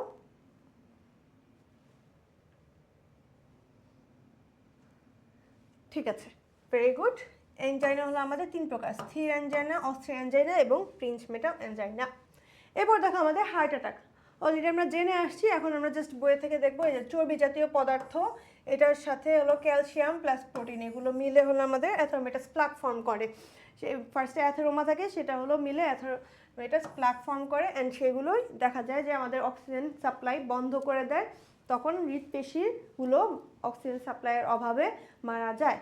এটাকে বলছি আমরা মায়োকার্ডিয়াল ইনফার্কশন অথবা হার্ট অ্যাটাক। এই যে হৃৎপেশি ধ্বংস হয় অথবা মরে যায়, এই মায়োকার্ডিয়াল অথবা হৃৎপেশি ইনফার্কশন হলো অপর্যাপ্ত রক্ত প্রবাহের কারণে টিস্যুর মৃত্যু। এরপর দেখো হার্ট অ্যাটাকের লক্ষণ, এই লক্ষণের মধ্যে তোমরা জাস্ট এই হেডলাইন কয়টা পড়বে, যেটা তোমাদের এমসিকিউতে কাজে লাগে, এবং তোমরা এই যে চিত্রে দেখা যায় হেডলাইনগুলো পড়লে তোমরা ভেতরেটুকু সুন্দর মতো লিখতে পারবে, জাস্ট একবার রিডিং দিলেই। বাট এই হেডলাইন যে কয়টা, এই কয়টা তোমাদের একটু মুখস্থ রাখতে হবে, কারণ দেখা যায় তোমাকে 3টা অপশন দিল এখান থেকে, আর একটা 4র্থ নাম্বার অপশন অন্য একটা রোগের লক্ষণ দিয়ে দিল, তখন কিন্তু তুমি ধরতে পারবে না। তাই অ্যাটলিস্ট হেডলাইন কয়টা মুখস্থ করবে। তো হার্ট অ্যাটাকের ক্ষেত্রে অনেকটা ওইরকমই, বুকে ব্যথা থাকবে, ঊর্ধ্বাঙ্গে অন্যান্য অংশে অস্বস্তি, যে এই জায়গাগুলোতে ব্যথা অনুভব হবে সেম জায়গাগুলোতেই তখন যেটা ছিল এনজাইনার ক্ষেত্রে। এবং এখানে দেখো ঘন ঘন নিঃশ্বাস প্রশ্বাস হবে, বমি বমি ভাব, ঘুমে ব্যাঘাত। এবার প্রতিরোধ, এই জিনিসটা তোমরা রিডিং দিয়ে নিল। এখন দেখো হার্ট অ্যাটাক আর স্ট্রোক। হার্ট অ্যাটাক আর স্ট্রোকের এই ব্যাপারটা দেখা যায় যে আমাদের দেশে অনেক মানুষের ক্ষেত্রেই, যারা জানে না আর কি, তাদের ক্ষেত্রে এটা খুবই কমন একটা প্রবলেম। সেটা হলো ওনারা বলে ফেলেন যে হার্টে স্ট্রোক করছে অথবা ব্রেনে অ্যাটাক, এরকম বিভিন্ন উল্টাপাল্টা জিনিস বলে। তো তোমরা যারা ক্লাস করছো তারা জানো হার্ট অ্যাটাক হয় আর স্ট্রোকটা হয় হলো ব্রেনে। দেখো অ্যাটাকটা হয় হার্টের, এই যে অর্থাৎ করোনারি ধমনির মধ্যে যেটা, সেটা আমাদের হার্ট অ্যাটাক। অ্যান্ড স্ট্রোকটা হয় আমাদের মস্তিষ্কের যে হলো ধমনী সেগুলোর মধ্যে, ঠিক আছে? স্ট্রোক হলো আমাদের ব্রেনের সাথে রিলেটেড, হার্ট অ্যাটাক হলো আমাদের হার্টের সাথে রিলেটেড। ওকে, তাহলে এই যে দেখো অক্সিজেন স্বল্পতার কারণে হৃৎপেশি কোষ মারা যাওয়াকে কি বলে? মারা যাওয়া দেখলে আমরা কি বলবো? তাহলে এটা আমাদের মায়োকার্ডিয়াল ইনফার্কশন, আর অন্য কিছু দেখার দরকার নাই। এখন দেখো আমাদের হার্ট ফেলিয়ার। দেখো হৃৎপিণ্ড যখন দেহের চাহিদা অনুযায়ী পর্যাপ্ত রক্তের যোগান দিতে পারে না, ওই যে আমরা পড়েছিলাম যখন আমাদের যে হৃৎপেশি বিভিন্ন জায়গায় মরে গেছিলো, তো নর্মালি হার্ট যতটুকু পাম্প করতে পারে, যতটুকু কাজ করতে পারে, সেই পরিমাণে কাজ কিন্তু করতে পারছে না। অর্থাৎ যতটুকু রক্তের যোগান দেওয়া দরকার সেইটুকু দিতে পারছে না অন্যান্য বডি অর্গানসে। তো তখন আমাদের হৃৎপিণ্ডের কার্যক্ষমতা কমে যায়, অর্থাৎ হৃৎপিণ্ডে যতটুকু কাজ করার কথা সেইটুকু করতে সে ফেল করে। এই জন্য এটাকে আমরা বলছি হার্ট ফেলিওর। এখন দেখো হার্ট ফেলিয়ারের কারণ, এটা তোমরা একটু রিডিং দিয়ে নিও। দেখো হার্ট ফেলিয়ারের লক্ষণের মধ্যে মোটামুটি আগেরগুলোর সাথে অনেকটা মিল আছে, কিন্তু এখানে একটা জিনিস, ঘুমের মধ্যে শ্বাসকষ্টে ভুগে। এবং দেখো এখানে একটা জিনিস বলা আছে, 3 আর 4 নাম্বার পয়েন্টটা, বিভিন্ন জায়গায় টিস্যুতে তরল জমে কি হয়, ফুলে ওঠে। অর্থাৎ দেখবে যে যাদের হলো হার্ট ফেলিয়ারের পেশেন্ট যারা, তাদের কিন্তু ওই যে পায়ে পানি আসে। দেখো পা, গোড়ালি, পায়ের পাতা, এই জায়গাগুলো ফুলে যায়, জুতা পরতে গেলে হঠাৎ আঁটসাঁট মনে হয়। অর্থাৎ নর্মালি যে ধরনের জুতা পরা হয়, সেম জুতাটি যখন আমরা পরতে যাই, পায়ে পানি আসার কারণে সেটা পরতে পারে না, অর্থাৎ পা ফুলে যায়। এই জিনিসটা কিন্তু আমাদের হার্ট ফেলিয়ার পেশেন্টের একটা উল্লেখযোগ্য লক্ষণ, ঠিক আছে? এরপর দেখো হার্ট ফেলিয়ার প্রতিকার, এটা তোমরা একটু রিডিং দিয়ে নিও। আর করোনারি হৃদরোগের ঝুঁকি সৃষ্টিকারী যে উপাদান, এইখানের পয়েন্টগুলো আমরা জাস্ট পড়ব, অর্থাৎ হেডলাইন কয়টা আমরা দেখব কি কি। দেখো বয়সের সাথে সাথে অবশ্যই যে কোনো রোগের ঝুঁকি বেড়ে যায়, সেক্ষেত্রে হৃৎপিণ্ডের অথবা হলো করোনারি যে হৃদরোগ সেগুলো আরও বেশি বাড়ে। অ্যান্ড ছেলেদের ক্ষেত্রে এই ধরনের রোগ বেশি থাকে, আর মেয়েদের ক্ষেত্রে কখন বাড়ে? মেনোপজের পর। অর্থাৎ মেনোপজের একটা টাইম ধরো যে 45 বছর, তো 45 থেকে 50 বছরের পরে মেয়েদের ক্ষেত্রেও এই রোগের ঝুঁকিটা বেড়ে যায়। আর পারিবারিক ইতিহাস, অর্থাৎ যাদের হল বাবা মা বা ভাই বোনের মধ্যে এই জিনিসটা থাকে, তাদের দেখা যায় 55 বছর বয়সের মধ্যে এই হৃদরোগের ঝুঁকি হওয়ার চান্স থাকে। আর মেয়েদের ক্ষেত্রে 65 বছর বয়স। ধূমপান যে কোনো ধরনের রোগকে অনেক বেশি বাড়িয়ে দেয়, সেটা ফুসফুস হোক, হৃৎপিণ্ডের হোক। তো এই ধূমপানটা একটা ঝুঁকি সৃষ্টিকারী উপাদান হিসেবে আমাদের এখানে আইডেন্টিফাই করা হয়েছে। উচ্চ রক্তচাপ, কোলেস্টেরল, অর্থাৎ আমরা যে কী পড়েছিলাম, আমরা চর্বি পড়েছিলাম না, চর্বি আমাদের চর্বির সাথে সাথে আবার যখন প্রোটিন প্লাস ক্যালসিয়াম যোগ হয় তখন অ্যাথেরোমেটাস প্লাক ফর্ম করে। সো চর্বি হলো মেইন উপাদান, সেটা হলো আমাদের যে কোলেস্টেরল যদি বেশি থাকে তখন আমাদের এই অ্যাথেরোস্ক্লেরোসিসটা সৃষ্টি হয়। এরপর ডায়াবেটিস, স্থূলতা, ওবেসিটি, এরপর শারীরিক নিষ্ক্রিয়তা এবং বিকিরণ চিকিৎসা, অর্থাৎ যে রেডিয়েশন যে থেরাপিগুলো, সেগুলো আমাদের হৃদরোগের ঝুঁকি অনেকটাই বাড়িয়ে দেয়। এরপর হৃদরোগের চিকিৎসার যে ধারণা, এখানে এইটা তুমি বলতে পারো 100% অ্যান্ড 5 স্টার টপিক। এখান থেকে অনেক কোয়েশ্চেন আসছে এবং সামনেও আশা করি আসবে। সো এই টপিকটা একটু ভালোভাবে অ্যাটেন্টিভলি তোমরা 2 মিনিট সময় দাও, এখানে আশা করি ক্লিয়ার হয়ে যাবে। সো দেখো এখানে অনেকগুলো পয়েন্ট কিন্তু বলা আছে, তোমরা জাস্ট সুন্দরভাবে সিম্পলি নাও। ফার্স্টে কি বলেছে, হৃৎপিণ্ডের অবস্থা জানবো, মানে এখানে আমাদের আর কোনো কিছু আমরা কিন্তু বলছি না। হৃৎপিণ্ডের ব্লক আছে কি না, নাকি কার্যক্ষমতা কতটুকু, নাকি এই পেশির অবস্থা, এরকম আমরা কোনো কিছু জানতে চাচ্ছি না। জাস্ট ওভারঅল একটা সিম্পল আইডিয়া, মানে হৃৎপিণ্ডের অবস্থা কেমন সেটা আমরা জানার জন্য কি করব, বুকের এক্স রে করবো। মানে তুমি দেখা গেছে যে যে কোনো ডাক্তারের কাছে গেলে ফার্স্টে একটা তোমাকে এক্স রে দিয়ে দিবে, ঠিক আছে, হৃৎপিণ্ডের ওভারঅল অবস্থা জানতে। এরপর দেখো হৃৎপিণ্ডের প্রাথমিক রোগ নির্ণয়, এটা কিন্তু আমরা জানলাম শুধু হৃৎপিণ্ডের অবস্থা। হৃৎপিণ্ডের প্রাথমিক রোগ নির্ণয়ের ক্ষেত্রে কোনটা আমরা ইউজ করব, এটা হলো আমাদের ইসিজি, ইলেকট্রোকার্ডিওগ্রাম, ঠিক আছে। তাহলে প্রাথমিক রোগ নির্ণয়ের ক্ষেত্রে কোনটা ব্যবহার করা হয়, ইসিজি। ফার্স্ট আমরা হৃৎপিণ্ডের অবস্থা জানলাম কি দিয়ে, বুকের এক্স রে দিয়ে, এবং হৃৎপিণ্ডের প্রাথমিক রোগ নির্ণয় করলাম কি দিয়ে, ইসিজি দিয়ে। এরপর দেখো হৃৎপিণ্ডের যে কার্যক্ষমতা সেটা আমরা কী দিয়ে যাচাই করি, কার্যক্ষমতা অর্থাৎ মানে কতটুকু এক্সারসাইজ সে করতে পারে সেটা আমরা কী দিয়ে দেখব, আমরা ইটিটি অর্থাৎ এক্সারসাইজ টলারেন্স টেস্ট, এটা দিয়ে আমরা দেখব হৃৎপিণ্ডের কার্যক্ষমতা অর্থাৎ সে কতটুকু কাজ করতে পারে বা এক্সারসাইজ করতে পারে। এরপর দেখো হৃৎপিণ্ডের রক্তনালীতে কোনো ব্লক আছে কিনা সেটা দেখবো আমরা কি দিয়ে, করোনারি এনজিওগ্রামের মাধ্যমে।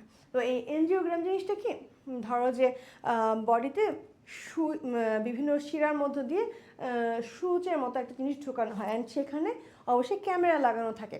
এই ক্যামেরাগুলো বডির বিভিন্ন অংশে গিয়ে খোঁজার চেষ্টা করে কোথায় কোথায় ব্লক আছে। সো এই পদ্ধতিটাকে বলছি আমরা এনজিওগ্রাম, করোনারি এনজিওগ্রাম। এই করোনারি এনজিওগ্রামের মাধ্যমে আমরা দেখছি কোথাও কোনো ব্লক আছে কি না। এরপর দেখো হৃৎপিণ্ডের পেশির অবস্থা জানছি কি দিয়ে, এমআরআই। এমআরআই ফুল ফর্ম কি, ম্যাগনেটিক রেজোন্যান্স ইমেজিং। তাহলে পেশির অবস্থা জানা যাচ্ছে কি দিয়ে, এমআরআই দিয়ে। অ্যান্ড লাস্ট ওয়ান যেটা হার্ট অ্যাটাক, হার্ট অ্যাটাক হলে কি করি আমরা, ট্রোপোনিন আই যে এই পরীক্ষার মাধ্যমে আমরা নিশ্চিত হই। তো কি দেখা যায় যে হার্ট অ্যাটাক হলে আমাদের হার্ট থেকে এক ধরনের জিনিস রিলিজ হয়, সেটা কি, সেটা হলো আমাদের ট্রোপোনিন আই।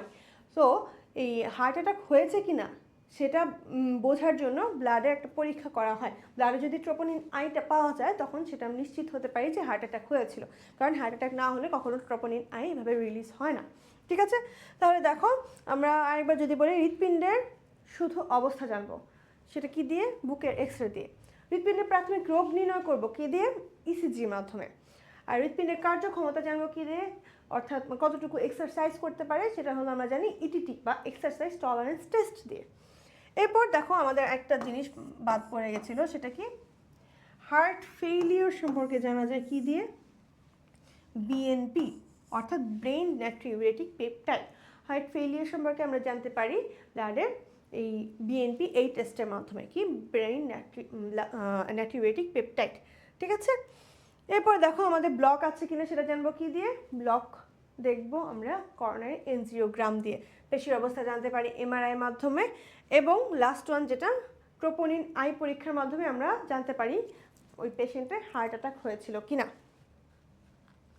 ওকে, এখন দেখো এখানে একটা সুন্দর করে পেসমেকারের ছবি দেওয়া আছে।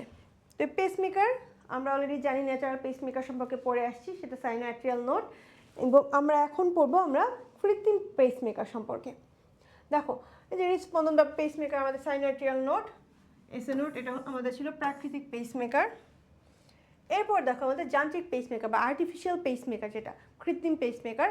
এইটা হলো আমাদের যাদের ক্ষেত্রে দেখা যায় যে অ্যারিথমিয়া অর্থাৎ হৃৎপিণ্ডের স্পন্দনটা নিয়মিত না হয়, কম না হয় বেশি, কিন্তু স্বাভাবিক না, কখনো কখনো বেশি হচ্ছে, কখনো কখনো কম হচ্ছে। সো এটা আমাদের বডিতে কিন্তু অনেক খারাপ একটা ইফেক্ট ফেলে। এই জিনিসটা যাতে না হয় সেজন্য একটা কৃত্রিম পেসমেকার লাগানো হয়, সেটা অর্থাৎ এই অ্যারিথমিয়া প্রিভেনশনের জন্য, সেইটাকেই আমরা বলছি আর্টিফিশিয়াল পেসমেকার। দেখো কারা কারা আবিষ্কার করেছেন, উইলিয়াম চার্ডাক এবং উইলসন গ্রেট ব্যাচ, এই দুইজন বিজ্ঞানী মিলে তারা হলো আমাদের পেসমেকার আবিষ্কার করেছেন, অর্থাৎ আর্টিফিশিয়াল পেসমেকার আবিষ্কার করেন দুইজন, কারা, উইলিয়াম চার্ডাক এবং উইলসন গ্রেট ব্যাচ। এরপর দেখো যান্ত্রিক পেসমেকারের গঠনের মধ্যে বলা আছে এখানে 1 থেকে 3টা তার থাকে, এই তারগুলোকে আমরা কি বলছি, লিড। পেসমেকার 3 ধরনের আছে, একটা 1 প্রকোষ্ঠ বিশিষ্ট, একটা 2 প্রকোষ্ঠ বিশিষ্ট, আর একটা হলো আমাদের 3 প্রকোষ্ঠ পেসমেকার। এখন এই পেসমেকারের যে ব্যাটারি, এটা মেয়াদ থাকে কতটুকু সময়, 7 থেকে 10 বছরের মতো, ঠিক আছে। এরপর দেখো মেকানিক্যাল হার্ট নিয়ে একটা ইনফরমেশন তোমাদের মনে রাখা লাগবে, সেটা হলো কি, আমাদের দেশে কিন্তু এই মেকানিক্যাল হার্ট প্রতিস্থাপন করা হয়েছে। তো এটা কবে হয়েছে? 2রা মার্চ 2022 সালে। তুমি তারিখটা মনে রাখতে না পারলেও কে করেছেন, মানে কোন ডক্টর করেছেন এবং সেই মেকানিক্যাল যে হার্ট ওটার নামটা কি সেটা তোমার মনে রাখতে হবে। কোন doctor? Professor doctor Jahangir Kabir, renowned cardiac surgeon, প্রধান উনি হলো ইউনাইটেড হসপিটালের। এবং এই হার্টটার নাম কি? হার্টমেট 3। ঠিক আছে, একজন মহিলা যার বয়স 42 বছর, তার শরীরে অস্ত্রোপচারের মাধ্যমে এই হার্টমেট 3 নামক একটা মেকানিক্যাল হার্ট বসানো হয়। আর এখানে এই টিমের প্রধান হিসেবে কে ছিলেন? Cardiac surgeon doctor Jahangir Kabir. 2022 সালে 2রা মার্চ বাংলাদেশে হয়। এটা কিন্তু আমাদের চিকিৎসা বিজ্ঞানের ক্ষেত্রে এবং চিকিৎসা সেবার ক্ষেত্রে অনেক বড় একটা মাইল ফলক। তো এরপর দেখো open heart surgery. Open heart surgery অর্থাৎ আমাদের বুক কেটে উন্মুক্ত করে, অর্থাৎ স্টারনাম বরাবর কিন্তু একটা ইনসিশন দেওয়া হয়, ইনসিশন দিয়ে তারপর এই পুরোটুকু উন্মুক্ত করে একদম হার্টকে দেখে, মানে ডিরেক্টলি দেখে যে সার্জারিটা করা হচ্ছে সেটাকে আমরা বলছি ওপেন হার্ট সার্জারি। তো এটাকে প্রথম প্রয়োগ করেন উইলফ্রেড বাইগেলো। ঠিক আছে, এবার দেখো ওপেন হার্ট সার্জারি পদ্ধতি এখানে 3 রকমের আছে, একটা অন পাম্প, একটা অফ পাম্প, আর একটা হলো রোবোটিক সার্জারি। ঠিক আছে, আর সাধারণত বা করণীয় পরবর্তীতে এটা একটু রিডিং দিলেই হবে। এরপর দেখো আমাদের করোনারি বাইপাস। বাইপাস মানে কি? দেখো যখন আমাদের মেইন রুটটা গাড়ির ক্ষেত্রে যদি বলা হয়, আমরা ধর যে মেইন রুট দিয়ে একটা জায়গায় যাব, কিন্তু ওইখানে অনেক বেশি জ্যাম আছে, তো তখন আমরা কি করি? একটা অলিগলি দিয়ে চলে যাই না, অর্থাৎ অন্য একটা রাস্তা আমরা খুঁজে বের করি, সেটাকে আমরা কি বলবো? বাইপাস। এইটার ক্ষেত্রেও দেখো আমাদের যে হলো মেইন যে রাস্তা, এই জায়গাটা আমাদের এখানে ব্লক আছে, যে ব্লকেজ আছে, তাহলে এই জায়গায় কি রক্ত প্রবাহিত হতে পারবে? পারবে না। তাহলে এখন আমার নিশ্চয় অন্য একটা পথ বের করতে হবে। সেই অস্ত্রোপচারের মাধ্যমেই কি করছে? আরও একটা এই যে অন্য একটা পথ বের করে দিচ্ছে, মানে তখন এই মেইন পথটা বন্ধ হয়ে যাচ্ছে, ব্লাডটা সাপ্লাই হচ্ছে এই অন্য পথ দিয়ে। এটাকে আমরা বলছি করোনারি বাইপাস সার্জারি। ঠিক আছে, তো নর্মালি কি হয় যে দেখো করোনারি বাইপাস সার্জারির ক্ষেত্রে যে দেখো করোনারি ধমনী যদি লুমেন রুদ্ধ হয়ে যায়, তখন সেটাকে অব্যাহত রাখার জন্য দেহের অন্যান্য অংশ থেকে নর্মালি হলো কি হয়, পা থেকে একটু সুস্থ রক্তবাহিকা নিয়ে সেটা হলো এই রুদ্ধ ধমনীর পাশে স্থাপন করা হয়, অ্যান্ড তখন একটা যে বিকল্প পথ সৃষ্টি হয়, এই টোটাল প্রসেসটাকে বলছি আমরা করোনারি বাইপাস।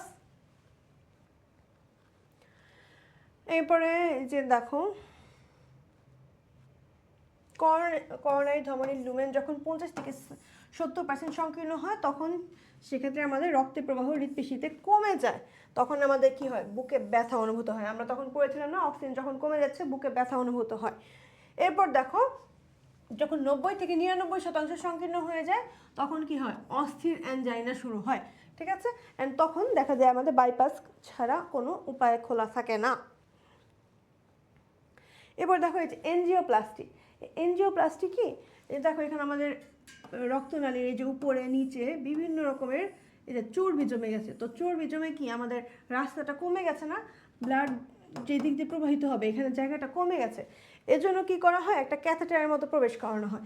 এই যে ক্যাথেটার প্রবেশ করানো হচ্ছে, এই ক্যাথেটারটা যখন ভেতরে যায়, ভেতরে যাওয়ার পর এটা বেলুনের মতো ফুলে ওঠে, যে এই জালের মতো যে অংশগুলো দেখতে পাচ্ছ আশেপাশে, এই জিনিসটা দেখো সুন্দর মতো যে বেলুনের মতো ফুলে উঠছে। তো ফুলে উঠে কি করে? এই যে উপরে এবং নিচে যে চর্বিগুলো ছিল সেগুলোকে প্রেশার ক্রিয়েট করে, অর্থাৎ চাপ দিয়ে দেখো এখানে কতটুকু চর্বির লেয়ার ছিল আর এখানে কমে কতটুকু হয়ে গেছে।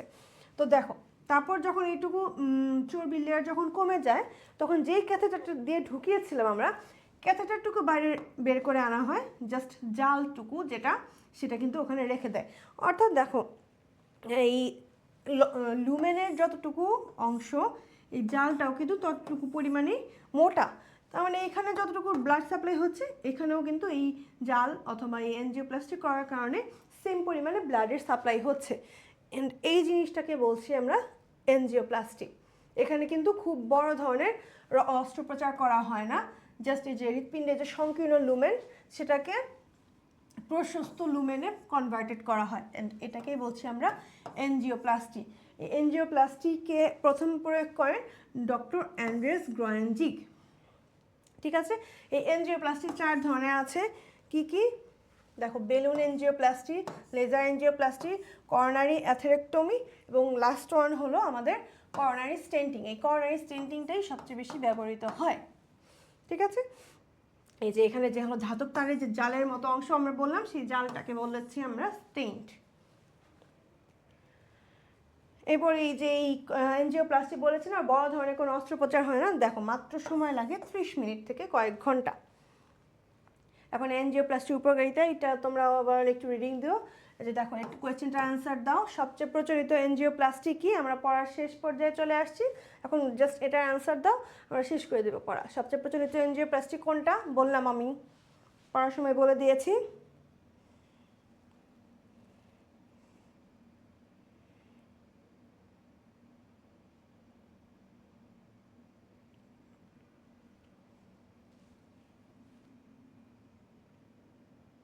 আচ্ছা এখন বলো সবচেয়ে প্রচলিত এনজিওপ্লাস্টি কোনটা আমাদের? ভেরি গুড, আমাদের হলো করোনারি যে স্টেন্টিং, সেটা হলো আমাদের সবচেয়ে প্রচলিত এনজিওপ্লাস্টি। সো এই ছিল মোটামুটি তোমাদের আজকের পড়া। কারো যদি কোনোটুকুতে প্রবলেম হয়, কোন জায়গাটা ক্লিয়ার না, সেটা আমাকে একটু জানাতে পারো। তোমাদের সময় দিচ্ছি, যদি কোনো টপিকে প্রবলেম থেকে থাকে বা কোনো কথা বুঝতে অসুবিধা হয়, তাহলে আমাকে জানাও, ওইটুকু আমি আরেকবার রিপিট করে দেবো।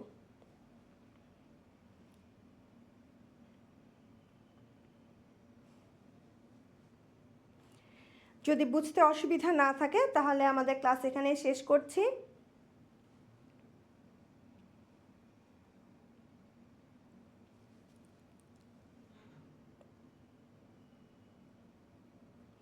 ঠিক আছে, আশা করছি কারো কোনো সমস্যা নেই। তাহলে আমাদের ক্লাস এখানেই শেষ হচ্ছে। তোমাদের কালকে আবারও আরেকটা সাবজেক্টের ক্লাস আছে, কনসেপ্ট ক্লিয়ারিং ক্লাস।